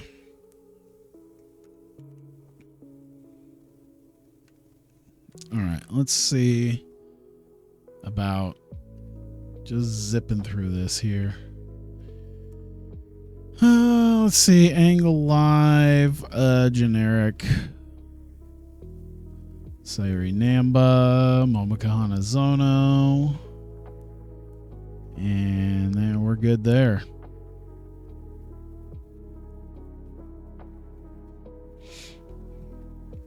Opening match. All right, Miyako Matsumoto, Iono Irie. I took very special precautions to build a show around relatively cheap people. I think just about everybody is under $100. Just about everybody is under that $100 mark. Mio or Koharu Hinata. How much do they cost? I should see that. I'll see that later. That's fine. I think we can probably afford both of them here. Miyako Matsumoto. Open match. Tainted win. Botched interference on Ayano by Abaddon. There we go. Boom.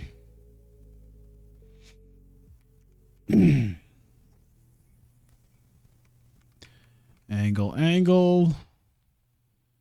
2 minutes. Serious. We've got Osaka, Chie, Miyako, Ayano. Acting? Yeah, we could do acting for it. And Abaddon probably doesn't do act. Well, I guess the acting is okay. All right. What's the next one? Thankfully, we only have a couple of angles, so everything else, half the stuff is actually just matches. Most of it's actually just matches lined up. Himawari, Yoshiko Hasagawa. There. 10 minutes. We'll give Chie the win. Open match, why not? Clean win, okay. There we go. Match, 3-way.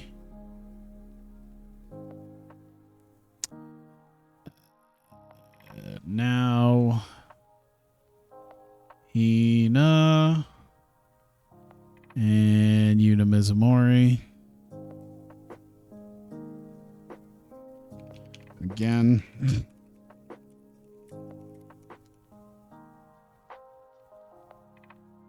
$16. Now taking the win. Open match, clean win. First elimination will be Hina.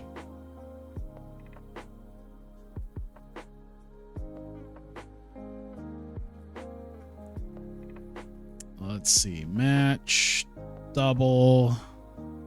We've got where are you at? Let's just exclude book to make things easier. Mirai and Marika taking on Raku and Ram.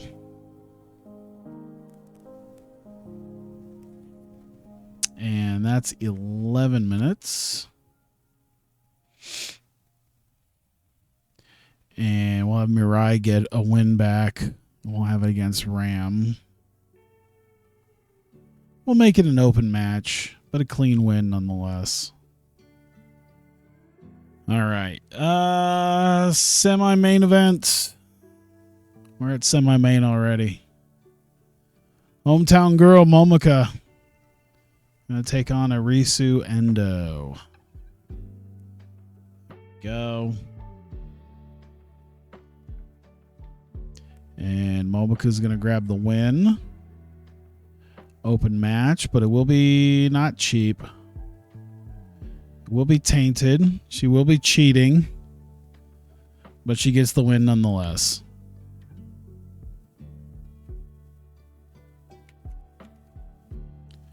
And an angle. Drop him in. 2 minutes. Generic. Momika celebrating.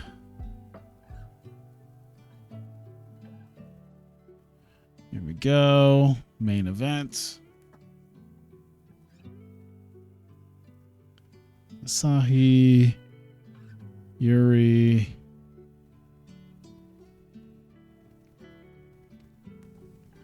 And 15 minutes. Asahi getting the win. Open match. Clean win. Boom. At an angle. Knock this out. We are in the home stretch. 3 minutes in the ring. Angle. Generic, I guess. Asahi. Work the crowd. Yuri, work the crowd. Done. Spot show over. 10 segments, 89 minutes. That's exactly where we're coming out.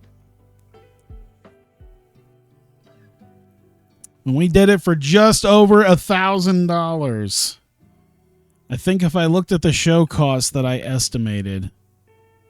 What did they estimate? What did I estimate? E3. So I estimated very cheap tickets. Okay, so I estimated we'd be doing very cheap.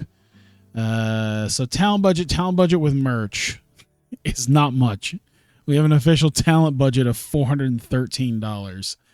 Pretty much impossible. But 1,077, I'm pretty A-okay with that, to be all things considered. We only lost $600 on the show. And eventually, we won't lose money on the show. I think, what did I have here? 9. So we're looking for an extra 70 people to come in. We can run a show like this again with $1,000 budget. Extra 70 people. That means we only need like 150 people. Maybe about 130. Something like that. We'll see here. 74 people. Hey, you know what? That makes it even more because it was an estimated 62. So if I do 74, that brings my budget up to $551. So we lost just over $500. Not bad. All right, Spring Stage Tour in Osaka. I believe this is our first official show in Osaka. 74 people at $176. You got to start somewhere. And we're starting, of course, with Namba running down the quick and dirty of the event here for our show. And, of course, the hometown girl of Momoko, who frequents a lot of the indies around Osaka, greets them. She's ready to win for them. She's in the semi-main event, taking on Arisu Endo, and we will see how well she does. Miyako Matsumoto taking on Ayano Irie. So the head of the Miyakoko Army taking on one of the people of Revelation here. Just over 10 minutes. It looked like maybe Miyakoko was going to get the better of her. Abaddon tries to get in, accidentally hits Ayano, and it allows her to get loopy enough to get submitted by, pinfall. Miyakoko clutch in the middle of the ring. And that's the 3, and Miyako Matsumoto gets the win. Pretty good chemistry, and it lifted the match. There you go. So, good win for Miyako Matsumoto. Once again, Revelation on the losing end here. And with that, Chie and Asako are also out here with them. And they go back and once again reiterate the challenge that they want. As they're pretty certain they've got Raku locked in, and Raku will be in a match later on tonight as they look to challenge Revelation for Korakuen Hall.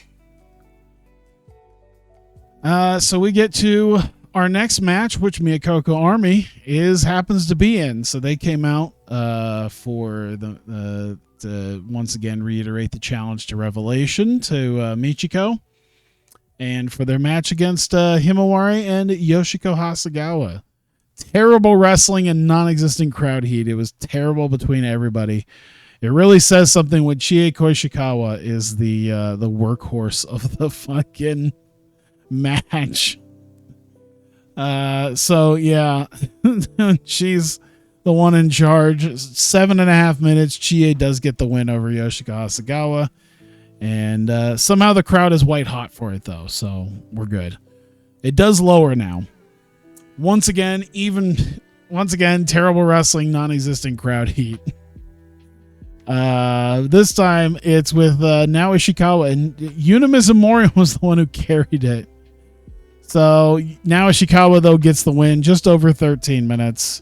Hina went first. Yuna Mizumori looking for a win. Couldn't make it happen. And now takes the win in the three-way dance. And there you have it. Strong kickers are out here. Just Mirai and Marika because they're cheaper. Taking on Raku and Ram Kaicho. Subpar wrestling in Little Heat. Another now win. Absolutely. Strong kickers do get the win in just under 9 minutes. Mirai ends up getting the Dr. Bomb on Ram Kaicho. Marika getting dragged by everybody to this match and struggling to keep up, but nonetheless gets the win along with Mirai for the strong kickers. We get to our semi-main. Momoko Hanazono taking on Arisu Endo in a terrible match. All things considered, Momoko Hanazono, Arisu was off her game. But Arisu looked like she was going to get the win. Momoko pulls out the bubble wand, cracks her with it, and then eventually locks her in a submission. Forces Arisu to tap out, and Momoko gets the win in her hometown. as the people jokingly boo her. She celebrates the win in her hometown as people have a mix of cheering and boo as she holds the broken, the ref raises one hand and she has the broken bubble wand in another. So sad that like now is actually pretty decent, more polished. Yeah, I know.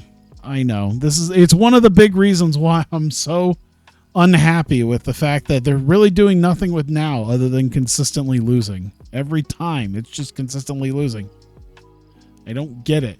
I thought it was going somewhere. Like at least the Waka thing eventually went somewhere. This doesn't seem to be going anywhere. Subpar wrestling and non-existent crowd heat. They were at least very hot, but still not a great... oh, God.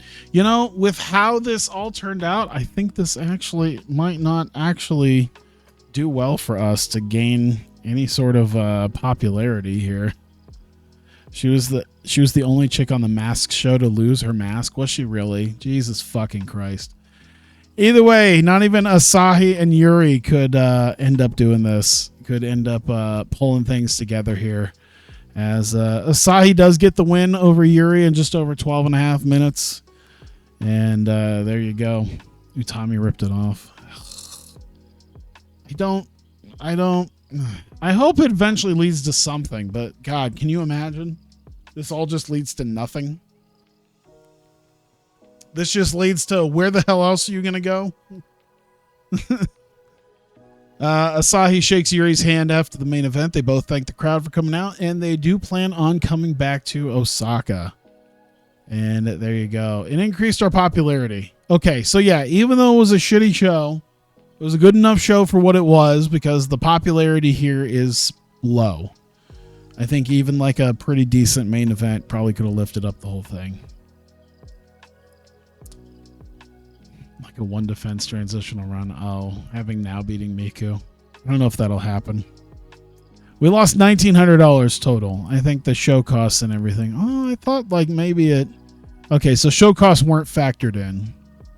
And ticket sales and merch. Did I get this right, by the way? Let me look here. 551, 396, 456, 464. So merch plus ticket sales was 464. What did I get wrong? E3 times K3. What was the... Okay, so 74 people times the modifier. So I had 666. Why is this 464? Where did I screw up? Because ticket sales would be the 74 people times the modifier of 9, I believe. Sorry, I need to figure this out. I want to figure out this game. I thought I did. I don't think I did. Hang on. So, what? 296 divided by, what was it, 74 people. It's $4 a ticket. How? I thought we got $9 a ticket. So the merch should come out as 74 times 2.5, right? 74 times 74 times 2.5, 185.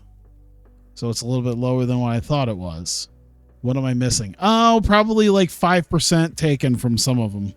Some of them probably have got the old 5% thing here. Rhea's the most push young lion lower mid Carter. I don't know why either. Like she's okay, but okay, so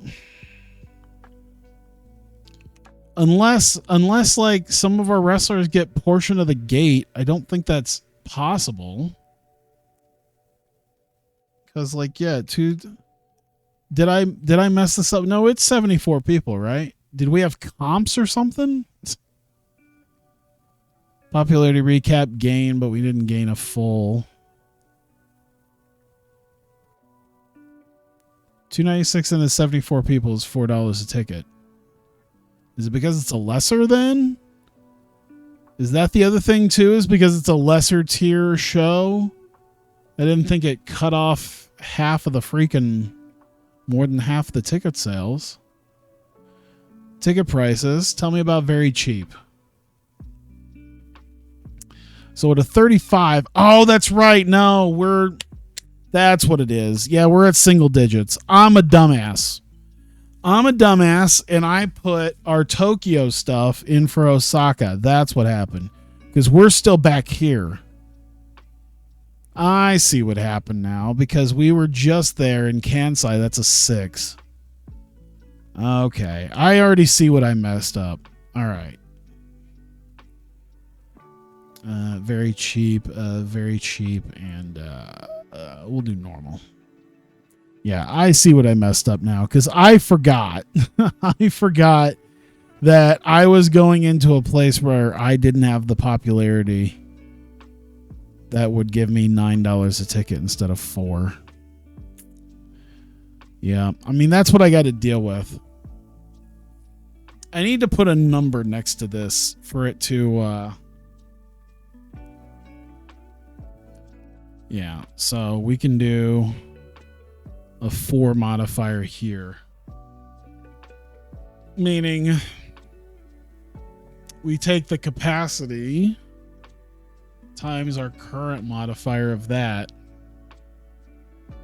Yeah, so that's a 296 house total. That was what we had, right? Yeah, we had 296. So our talent budget, we're literally losing money just by running the show. Because we're only making $296 on tickets. It takes $250 for marketing, $150 for miscellaneous, $500 for production. Or is it just marketing miscellaneous? Because the -4 should be, yeah, be a total of 900. Right?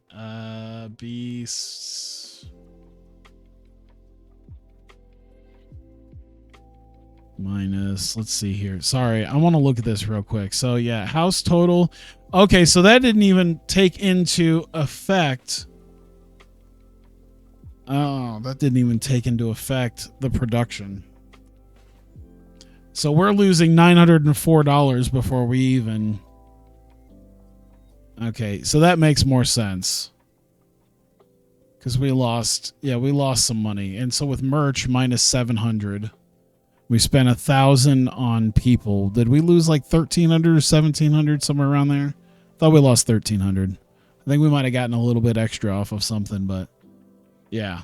So we're losing money just by running a show there because we're not making enough money in ticket sales, at least yet. But Jesus. What do you want, by the way? All right, no. All right, it's past midnight. We're about at the 2-hour mark. Coming up on it. And I would just like to make sure I get this done. We're almost there. We're to Friday. We got our big pay-per-view, which, by the way, I'm going to start using these load screens. Because, like, when I'm doing my stream, I might block off part of this here to just kind of make this the thing. I don't know, put some, like, socials or something over here. And then, like, utilize this area. Because, you know, I haven't done match cards in a little while. And I usually kind of show the match cards. I feel like for a stream, there's no better way to show them off than actually just utilizing them amongst the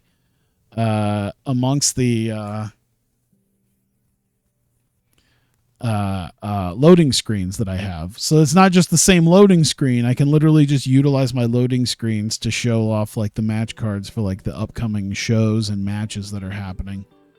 Enzo Boast. He's carrying Defy by himself. Without him, there'd be no promotion. Oh boy. Oh boy. Shanna pregnant. Blake Christian and Desmond Xavier bonded recently. New champion AJPW. Akira Francesco is the AJPW junior heavyweight champ. Bad morale amongst AJPW. That sounds about right. John Moxley got into an argument with Joey Janela. Enormous bust up. I have these kind of stale white cheddar Cheez-Its.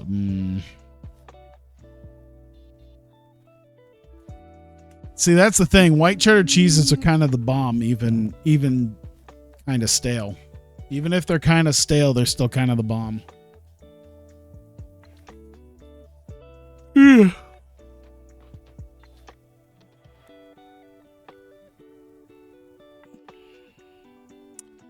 Let's see. Evilise and Matt Seidel. Oh, it was a heated argument between them. Jenny Rose Delirious. More arguments. Savio Vega promoted in MLW. And we're good. Let's get to our major show. Uh-oh. Oh, no. Oh, my Lord Almighty. Help me. Oh, no. All right. All right. Hang on. Let me sit up and see how much money I'm about to fucking toss out the window. 310 to 430. All right, I'll get you up to 400. 90 to 150. All right, $60 ain't bad. I'll give you that. It'll make you happy. 310 to 450. So now I got to pay you over 400. Christian Casanova, 90 to 180. Fire him. It was right there. All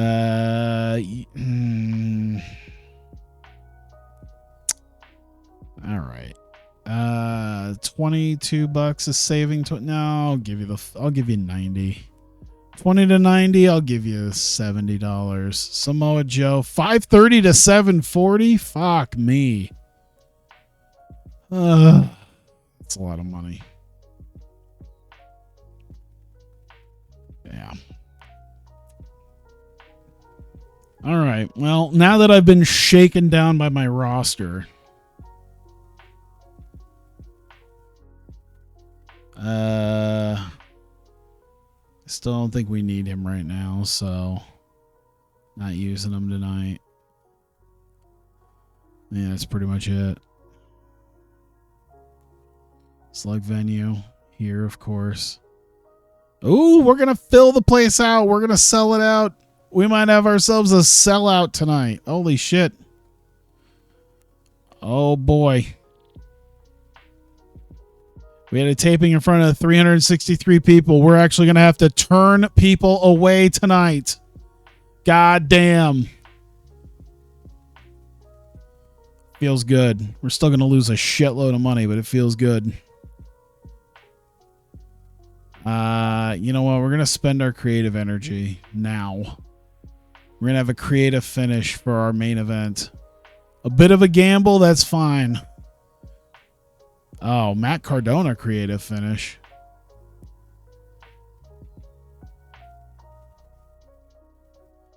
Is it what the wait creative wait, why is it only Matt Cardona? Seated, it will not be added to your store and cannot be retrieved. Well, did I already spend the money on it? Then fine. Why Matt Cardona specifically? Is it because he came to me with something?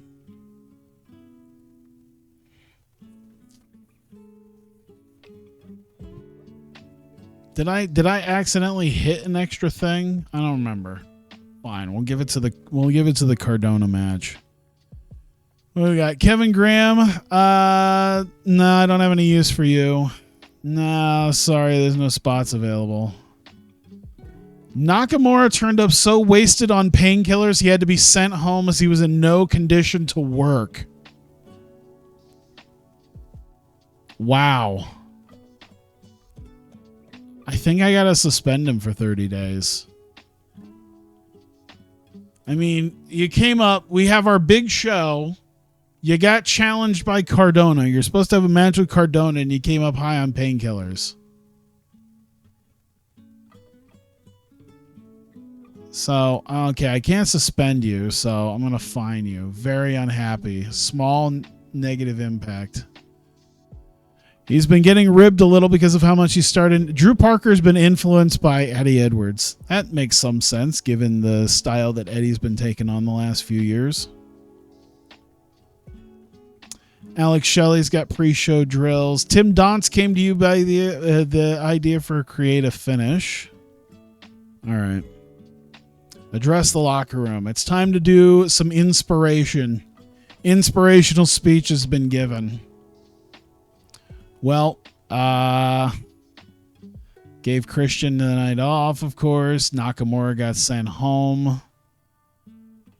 Can I get rid of the pre-booking now for that? Like, Nakamura is not here.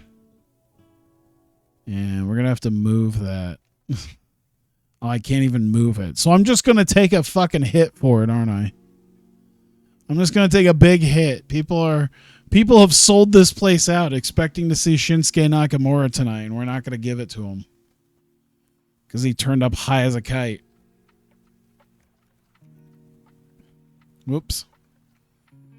All right. Add an angle. All right. 2-minute video. Yep. Angle, live, hype. All right. So we can at least do some hype on AR Fox versus Mike Bailey. So we'll do a little bit more hype on those two. And then Fees is cutting a promo along with Samoa Joe.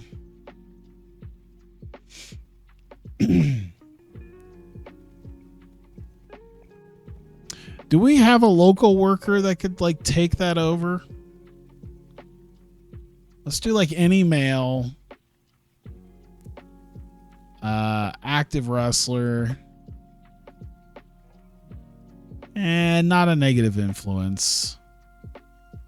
What do we got? Let's see. Chase Holiday. Cody Hall. We can get Cody Hall in. We can get Eddie Colon in. Eddie Colon would probably do okay. Gable Steveson.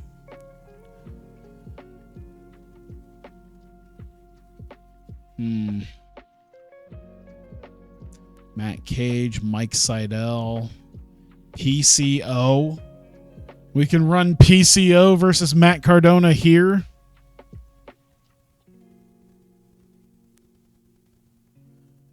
Do they have decent people that might have been negative influences? Just Bill Carr, mercenary. Worker tabs have some wasted space for sure, yeah.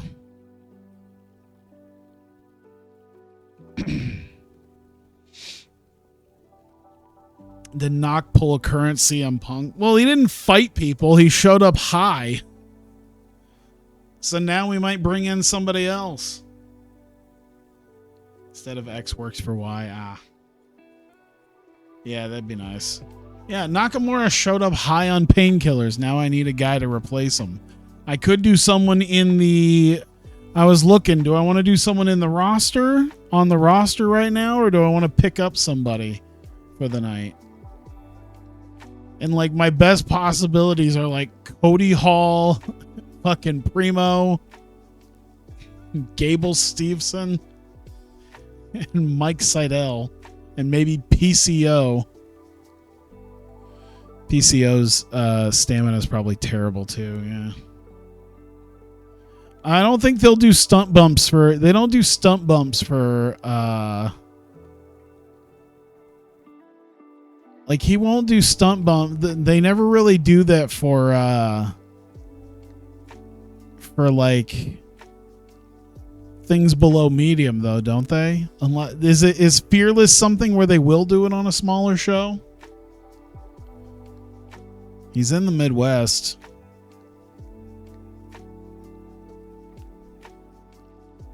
We might take a chance here. Oh Lord. Okay. Will you take 500? All right. It has been changed.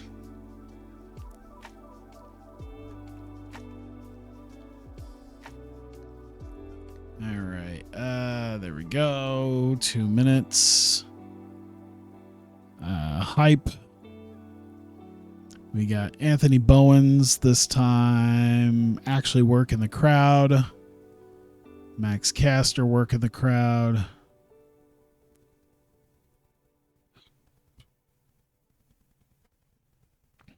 There we go. Cardona shoot promo, baby. And Nakamura was supposed to go over Cardona. Obviously, I was going to have Nakamura on a roll here.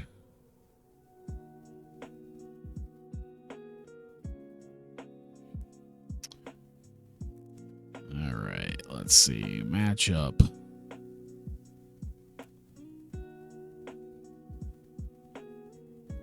The Acclaimed, Neo Body guys. Used to be one of the best wrestlers, so now you're a lazy stoner. Not really even a stoner because he was high on painkillers, so I don't know what you would say, a druggie.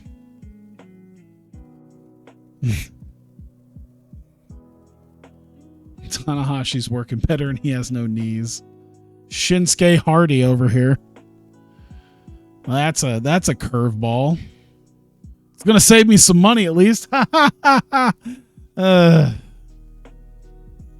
Some of these guys are probably going to get a couple extra minutes added on because PCO is not going to be able to work a 14-minute match. So, yeah, we'll see. Owens,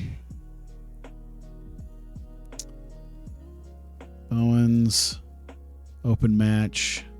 Clean win? Yeah. Preston Vance is very unhappy. Is he that big now that, I mean, he's a 20. I mean, that must mean that Acclaimed are nowhere near him. Aren't even that.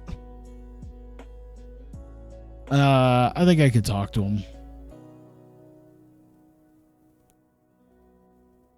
Bowens, much further down on the pecking order. You know what? I'll keep you strong. How about that? I'll do you a favor. I'll keep you strong.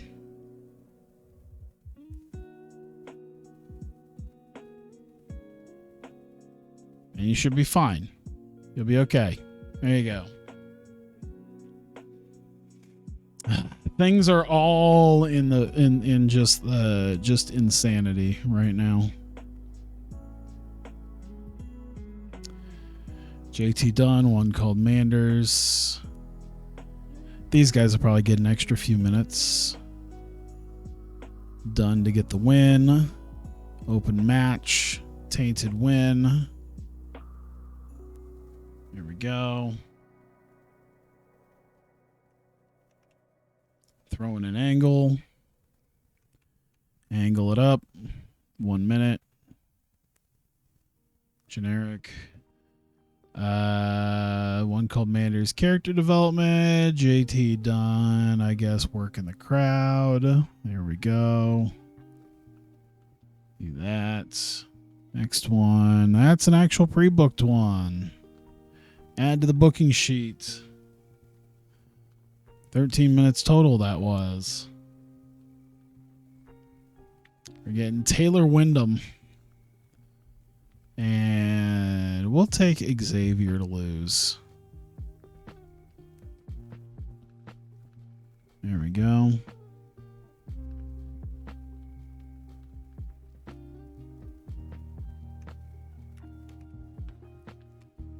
And throw those on there. 2 minutes.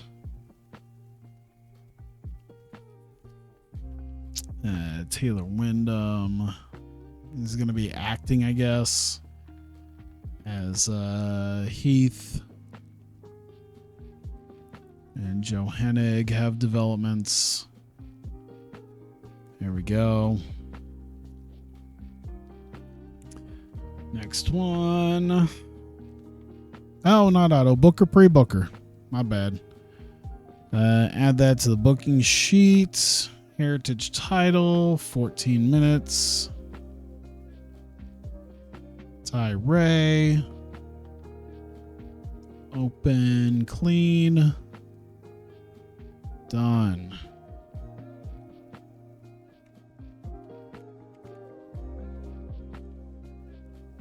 You know what? We'll do a, because I think I might have meant to do this.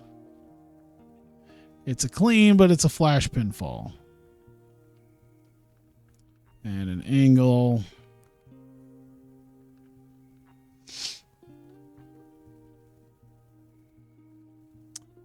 That's 2 minutes.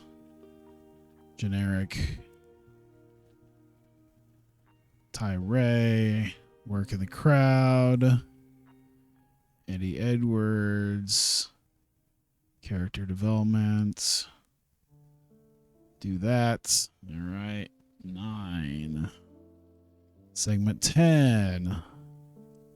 Get that. 16.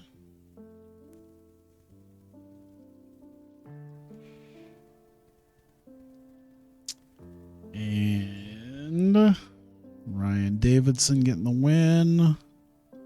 Open match. Clean win, I guess. Or as clean as you could have in one of these types of matches. Go.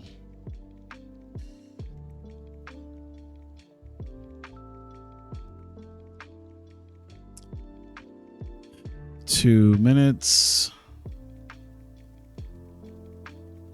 Serious. Ryan Davidson. Dramatic acting. Now, you know what he's selling? He's selling as well as Drew Parker. All right.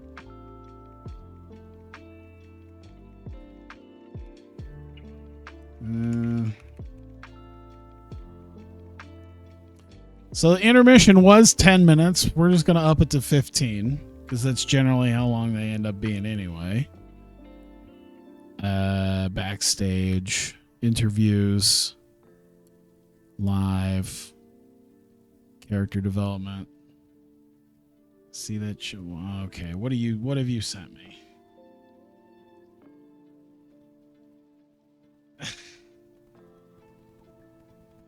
Oh, with the little stomach rolls.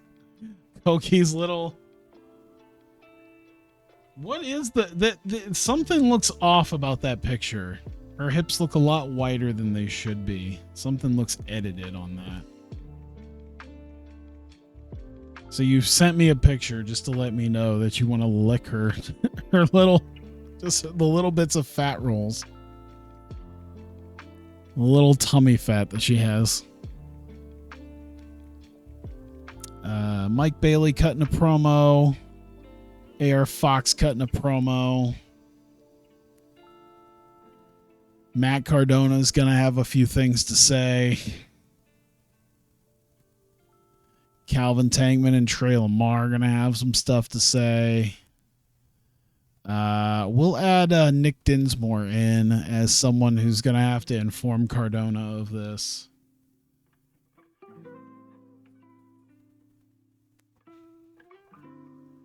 And one called Manders will probably not be happy about how stuff happened. And we can talk to we'll talk to Eddie. Won't be too happy about how stuff has happened either.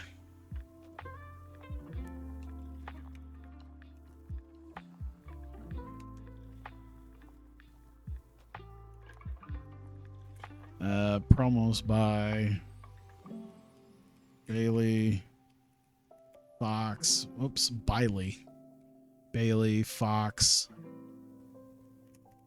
Manders, Tankman and Lamar.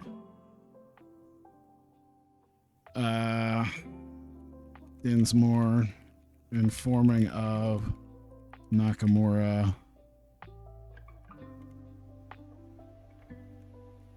Absence. Whoops. Absence. Cardona. Eddie. 1, 2, 3, 4, 5, 6, 7, 8. All right.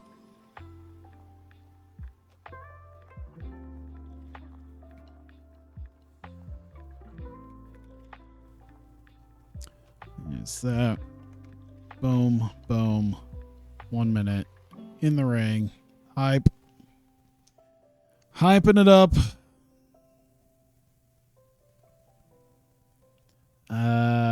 What did I do with this? And pretty much just working the crowd. Working the crowd. Odinson.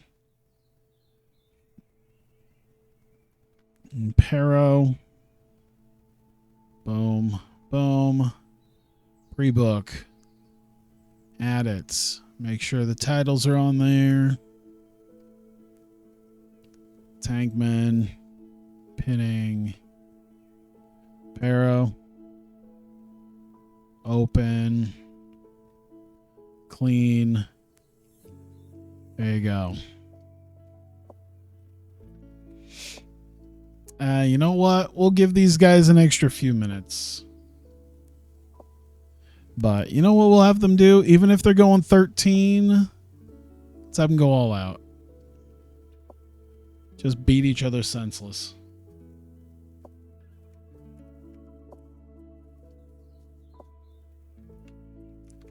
Angle. 3 minutes. Angle live. Surprise.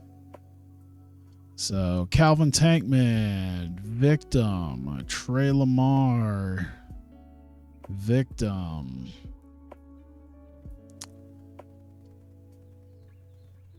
Kenny King attacker. Rhett Titus attacker. Boom.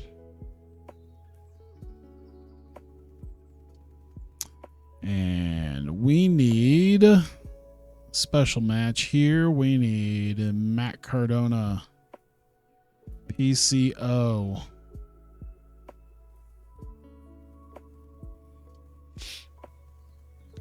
Probably can only go about that long. Maybe less. Either way, Matt Cardona. Open match, clean win. Yep, that's what I figured. We're gonna find where he can go. Let's see how far he can go. 6 minutes. We can get a 6-minute match out of PCO.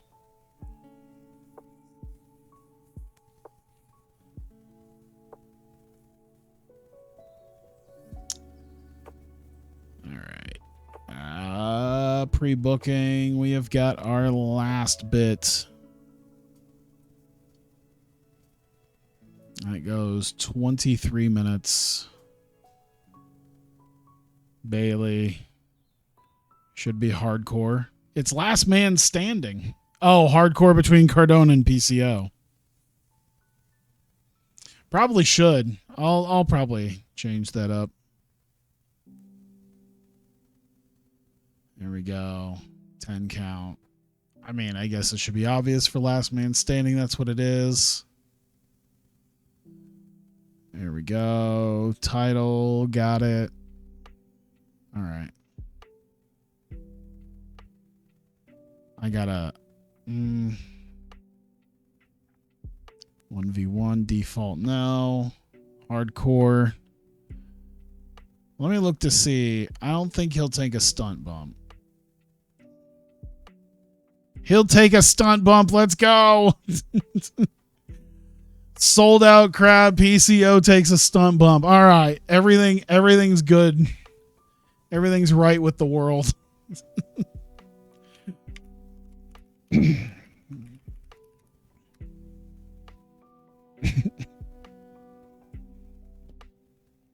You know, this in and of itself makes me think that I bring back Nakamura for Anniversary Blitz in 2 months, just to job him out and then just not use him anymore. Like, hey, listen, I tried.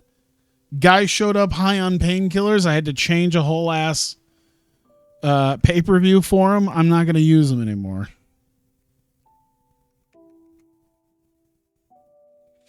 Let's see. 3 minutes in the ring. Angle.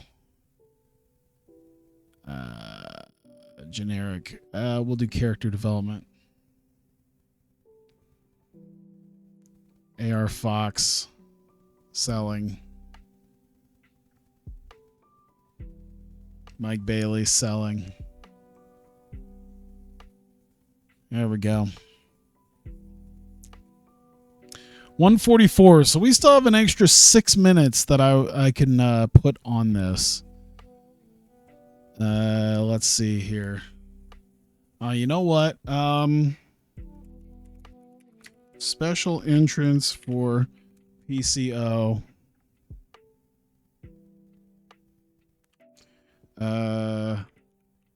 Coming down to ring with weapons.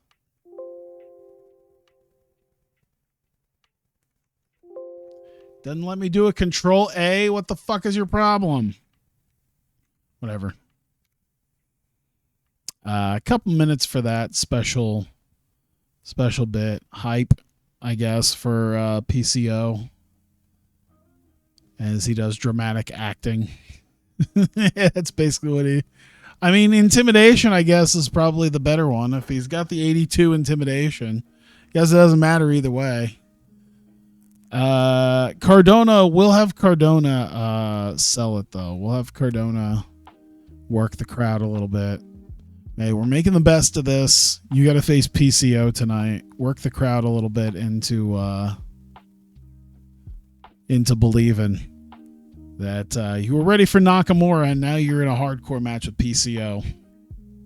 Control A doesn't work. It's a damn shame, of course. Fucking Visual Basic.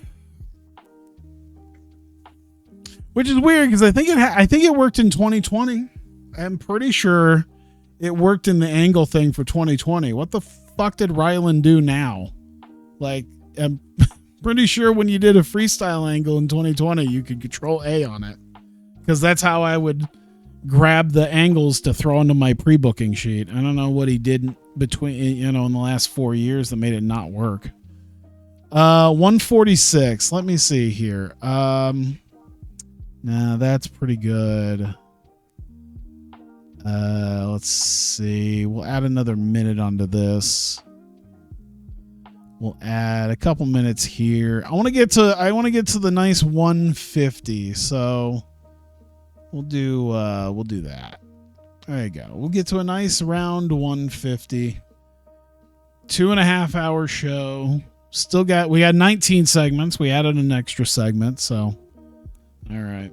Imagine if he used a modern language architecture. Yeah.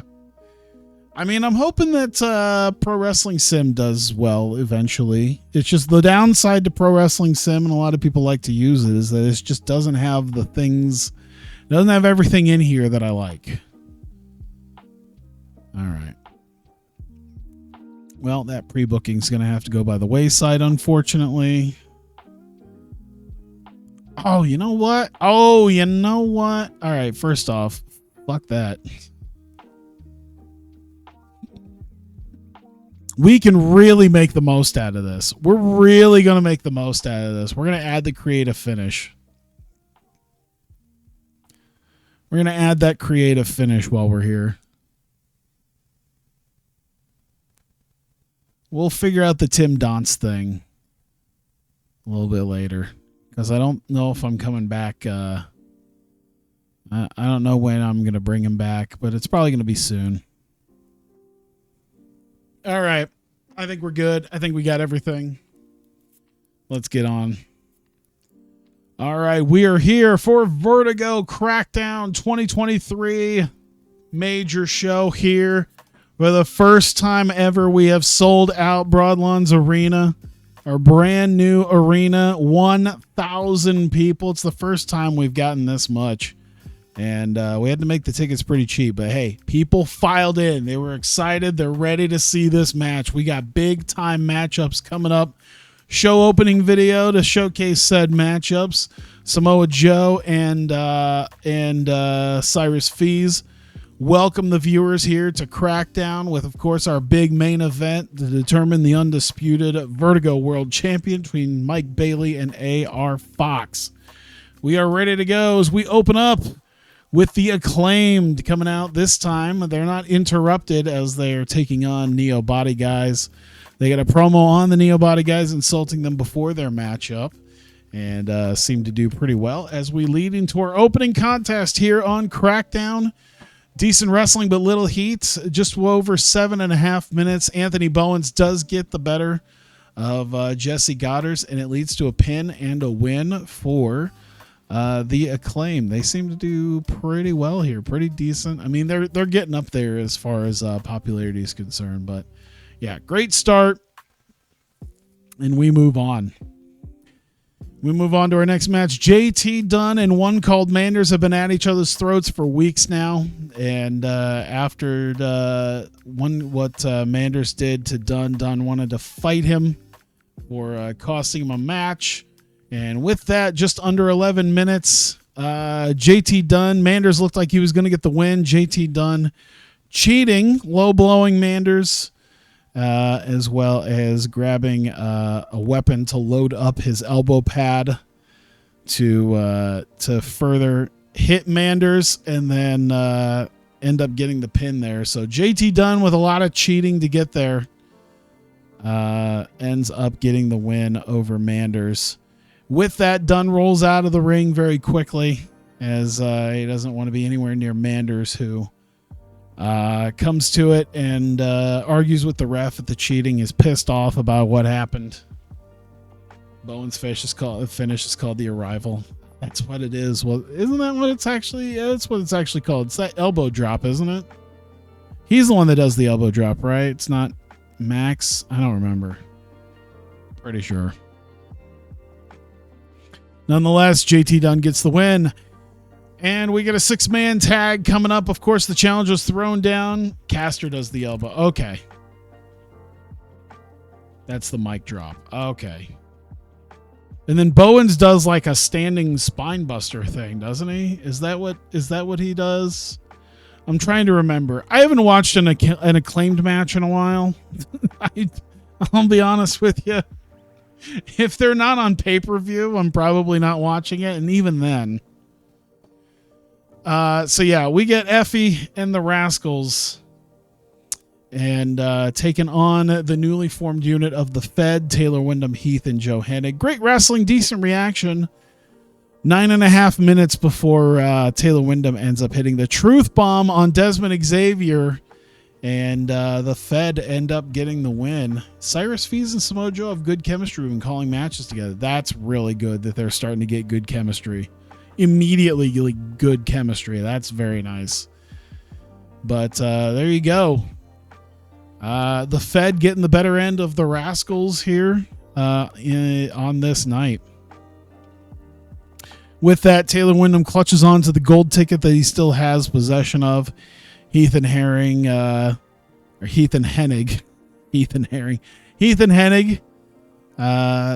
tell the camera that they want this to be a teaching moment as Effie is tending to the fallen Rascals. We get to our Heritage title match. Ty Ray defending against Eddie Edwards. Superb wrestling and decent reaction there. Just over 14 minutes. It looked like Eddie was probably going to hit Boston Knee Party on Ty Ray, and it didn't. Ty Ray ducks, and it allows him to get a small package on Eddie Edwards and gets a quick roll-up pin and makes his third official defense of the Vertigo Heritage title, his second one this month already. He just had one, of course, last week. But here we are as he defends it again in a big match and comes up successful, albeit with a quick pinfall. But hey, it's still a win is a win, and a defense is a defense. Ty Ray is still your Heritage champion. Ty Ray celebrates as Eddie argues with the ref about it. Obviously not happy as Ty Ray slaps hands with the fans and celebrates with them and heads on to the back.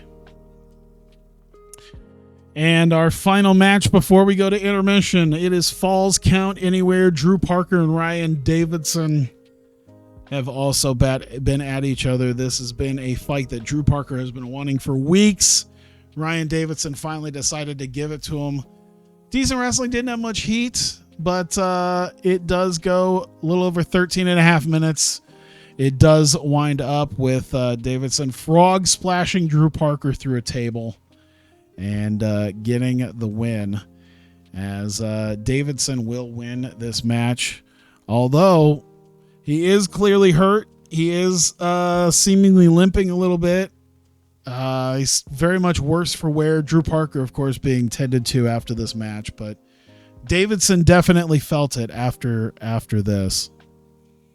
We head to intermission as we get some promos in the back with this. Let me see here. I feel like maybe I gotta script everybody for this. That might be a thing. I don't know. Well, Eddie Edwards invented a new catchphrase. Either way, we do hear from some of the people, like Manders earlier after the cheating by JT Dunn. And then, of course, we hear from Edwards, who, Eddie Edwards ended up, it's a good day to die hard. Eddie Edwards invented a new catchphrase as he was upset about losing to Tyree. And we do get some hype promos, some quick hype promos from both AR Fox and Mike Bailey for tonight's main event. We do get Nick Dinsmore backstage announcing that, unfortunately, due to various circumstances out of his control and very much in control of Shinsuke Nakamura, Nakamura was sent home and was not physically able to compete tonight. And this leads to Matt Cardona. He will have a special match. He will have a special opponent that he will be given as he comes out to the ring. And, of course, Matt Cardona, none too happy at Nakamura. He was planning on beating the hell out of him tonight. He was planning on having it be a big match and a big win against a former world champion. He was looking forward to his major win against Nakamura. And unfortunately, because of Nakamura's selfishness, that is not going to happen. And so Cardona will take it upon himself to beat whoever Nick Dinsmore has decided to put in front of him. And the last bit, right before the end of intermission, we get Tankman and Lamar. They got their tag titles. They're ready. They're the first guys up for the second part of the show. They're defending against the End, and they are ready for the war that is in front of them for the tag titles. And with that, we get back to the show. We get the entrances, and we get Tankman and Lamar and the End staring each other down as it's got kind of a big fight feel between the two teams. These guys are familiar with one another, and it's a big matchup coming here for the titles. The bell rings, and we have a match. Good wrestling, decent reaction, just over 13 minutes. Surprisingly enough, Tankman and Lamar, Calvin Tankman gets the win over Pero, gets a pin on him, and that will be the 6th official defense of the Vertigo Tag Team titles for Tankman and Lamar as they continue rolling on towards the next show, and they will still be tag team champions. As they celebrate being able to win this bout, two men in black sweatpants and black hoods attack them, lay them out, and they'd already been through a big fight between them. And as they unhoodie themselves, as they put the hoodies down, it's revealed that the attackers were Kenny King and Rhett Titus, the former All Night Express. These guys have not teamed up in 6 or 7 years at this point, at least not as a proper tag team. But guys, that former Ring of Honor World Tag Team Champions. And it looks like they've got their sights set on the Vertigo Tag Team Championships. King and Titus making their debut. Why do you say kill me? Do you not like the All Night Express? So Matt Cardona comes down. He's looking forward to his deal. Jay Briscoe is still alive when this mod was made. Yes. Oh, you don't? Okay. Matt Cardona looking forward to Kenny King will give a pass. So you really don't. I mean, to be fair, Rhett Titus in All Night Express was better than, the professional Rhett Titus. Yes, the professional Rhett Titus is boring. Addicted to Love, Rhett Titus is not too bad. That's my personal feeling. So we get Matt Cardona coming down, waiting for his mystery opponent, and with that we get the table, we get the doctors, we get the thunder and lightning and everything else. And PCO has been shocked to life, and he is being wheeled out, and he comes up, and on top of all of this, there's not going to be any rules. It's a hardcore match. So we're getting a hardcore match between Matt Cardona and PCO right now. And it doesn't go very long, as we get just under 6.5 minutes of plunder between the two. Creative finish. I can't imagine the creative finish, but PCO did take a nasty stunt bump during this. And Matt Cardona ended up finishing him off with the radio silence. So Cardona getting the win in short order here against PCO. In fact, everything as it was, a pretty decent match. 61. I'll definitely take it for a company this size. We get to our main event. It's last man standing for the undisputed Vertigo World title. Superb wrestling and great heat. It went over 22 minutes. And eventually, at the end, Avalanche radio silence and an open chair top with a cinder block on it. Just throw all the shit in there. Good Lord. I imagine the stunt bump was something like PCO just taking a bump through like tables. Through tables like off the turnbuckle or something onto tables on the floor. Like, I figured that's probably what a safe but spectacular looking bump would look like. Gets ready to do like a moonsault, and then Cardona just hits him off and he flies off the turnbuckle to tables on the floor. Yeah, open chair top would just be fucking gross to do. But nonetheless, we get to the main event, and in over 22 minutes, a shooting star knee drop eventually takes AR Fox down. He was unable to beat the 10 count. Both these men busted open, bloody. It's been a night of just weapons and plunder tonight.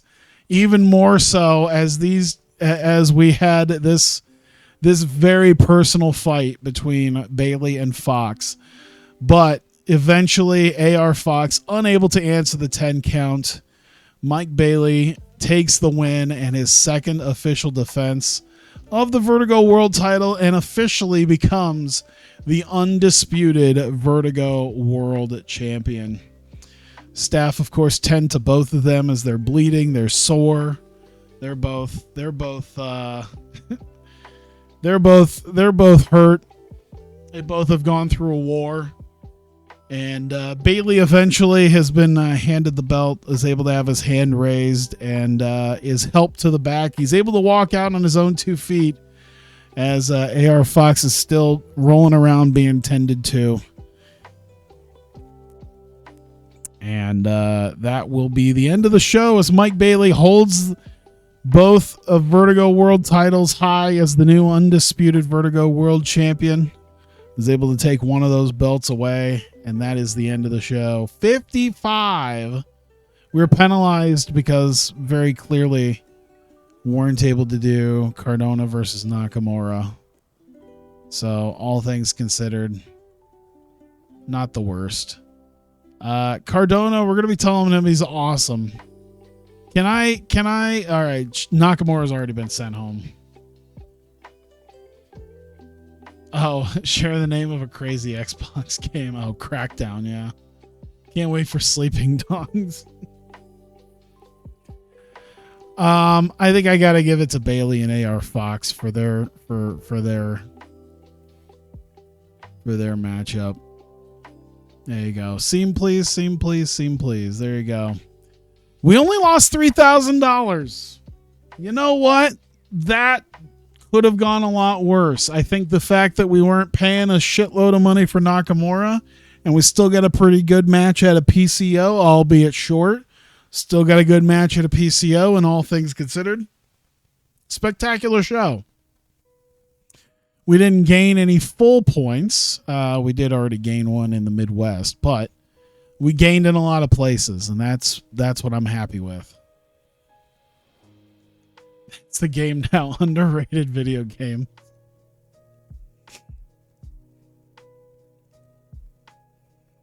I'm pretty sure I did name the show after the...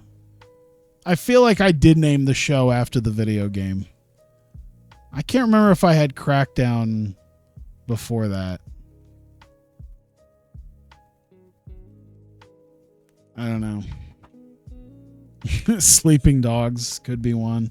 I'm trying to think now of like underrated video game.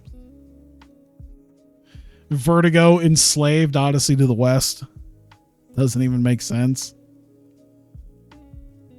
Eddie Edwards' catchphrase, of course. Not much else going on. Robbie Brookside getting a lot of stuff in Rev Pro. SmackDown dropped Tokyo MX. Oh. Tokyo MX drops SmackDown. Vertigo Siphon Filter. Vertigo Mirror's Edge. So there you go. Of course, 10,000 people watching the TV show. And then we got 11,500 viewers. Live viewers for Crackdown last night. I'll take it. Twitch Canada gets MLW Fusion. I don't think there's anything with the media that I could do at this point. BR Live, Triller... Twitch. We got the YouTube stuff taken there. I mean, I could do Triller, but I mean, what is it? I think it's pay-per-view, isn't it? Yeah, it's an internet-based pay-per-view. I'm not at a point where I'm charging people money. I probably should at some point, but I think it actually would cost me more money to run a pay-per-view show, because I don't think the actual buys would be as much as I'd want. And I would end up losing money trying to run a pay-per-view. I gain a little bit more off the sheer popularity by just putting this on YouTube for free.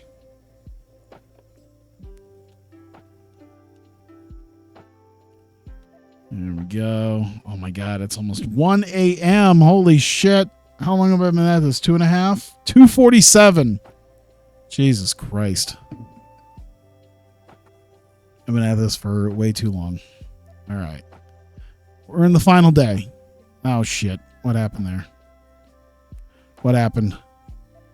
Yuka Sakazaki extended a deal with AEW on a written contract. Exclusive written contract, which means she's officially leaving TJPW, as she did in real life, to be exclusive with AEW. TEW is still basic when it comes to distribution. You know what I wish they had in here?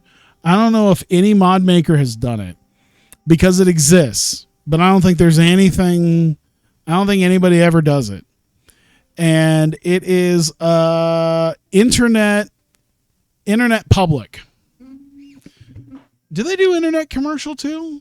Do we have any internet commercial? Is there such a thing? Marca Claro. What? How about internet public? Internet public. Twitch and YouTube. Okay. I would say for internet commercial, what you should do, especially because there's actual wrestling promotions on them, fucking Pluto TV. I think Pluto should be a thing that is in here. And I don't think any mod makers have Pluto on here. But that should be something. I think that should be something. Even though the game did used to have internet the internet distribution option was great. And it was a good way to make money everywhere. Now I have to sign deals with YouTube, because that's how things work.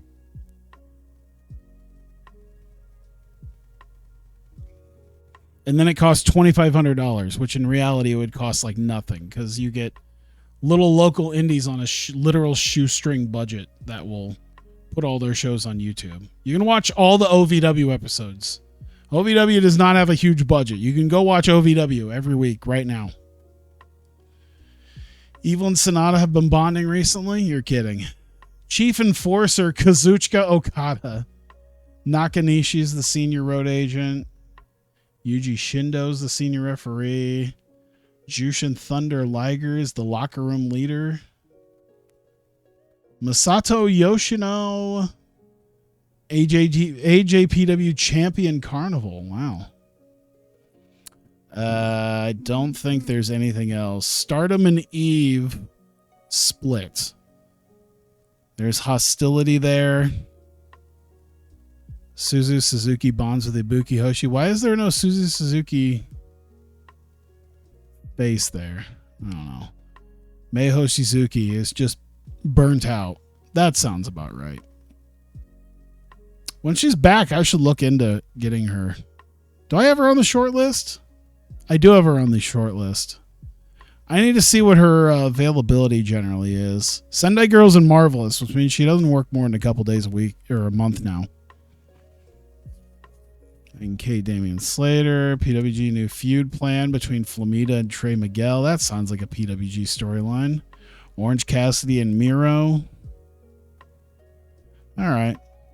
Not too much there. Let's see. I lost $2,800. Not too bad. All things considered, I was planning on losing money knowing, I was running shows in new places. We lost $14,000. That's a lot of money. So I'm going to have to most certainly pace out my my workers from now on. That's going to be a thing I'm going to have to do. I think I already shortlisted Robert Roode.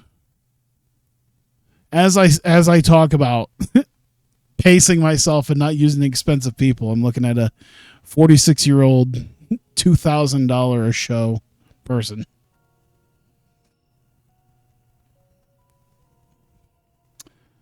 All right. I think I'm good. It's definitely late for me, so I need to go to bed anyway. But, hey, we got Anniversary Blitz 3 in 55 days. That might change once I find a day that for sure is actually going to work. I guess I could look, can't I? I have a decent idea.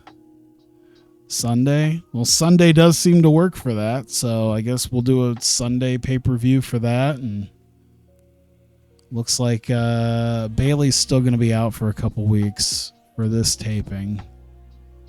That's fine. Wait, 19th, 25th. Okay, yeah, that makes sense. 16th. And then you do Friday. Oh, so the 30th is going to have another one where I might just do the one. That way we can be back in a hopefully a better thing there. All right, so I guess we'll keep it there. All right, so we've got that taken care of. IdolPro. We're still doing the show. We're still doing Monday the 29th. So we are there. We are 28 days away from the biggest show of the year for Idolfight Project, and one of the biggest shows for Vertigo is next month. So I'm very excited. Yeah. So I think that's it. Save the game real quick. Thank you guys for coming out. I greatly appreciate it. It is way too late, which means I need to go to bed. So yes, thank you. I appreciate it. I'll put this on YouTube. Anyone who watches this far on YouTube, I appreciate you watching as well. Regional battle. Finish number 3. Oh, God, I forgot I have regional battles on, too. Oh, fuck. 3 out of 7 in the Kanto regional battle because of the attendances for IdolPro shows will be reduced by 5% for the next month. I need to turn that off. Because, like, regional battles really aren't too much of a thing, I feel. Where is that? Where's the regional battles? Is that in the preferences? Where is that? Shit. I can't focus hard enough right now.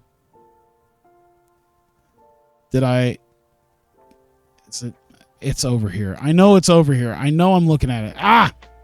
Disabled. Disable that shit. Come over here. Disabled. All right. Got it. Thank you. I appreciate it. I was like, God, I can't focus. It's too late. I should be in bed right now. All right. I don't want to do that shit. That shit doesn't seem realistic. Like, there's no regional battles. Like, the regions are so big. I don't get it. I don't get it. Like any Chicago-based promotion isn't losing out on fans because, you know, a Des Moines promotion did well. Same thing with like a Minneapolis promotion. Like, if you think about it in terms of America, you look at the fucking Midwest, it doesn't make sense. You go over here to the Midwest, if you have a promotion in Minnesota, it's not going to be affected by a promotion in Missouri or a promotion in Iowa or Nebraska or Kansas. Fucking First Wrestling isn't having their First Wrestling in Minneapolis is not having their shit affected by Revolver in Iowa, or I don't think Magnum does anything in fucking Nebraska, but like whatever they're doing in Kansas City, it's not going to get affected by Kansas City, and that's not going to affect whatever Dinsmore's doing in South Dakota. I don't really understand that. Like, you probably go to like the Southwest. All the California stuff, like West Coast Pro is not being affected. West Coast Pro at no point was being affected by PWG. San Francisco's a 9-hour drive away from LA. It's not happening.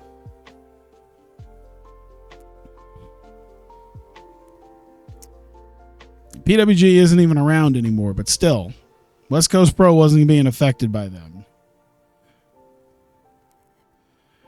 Either way.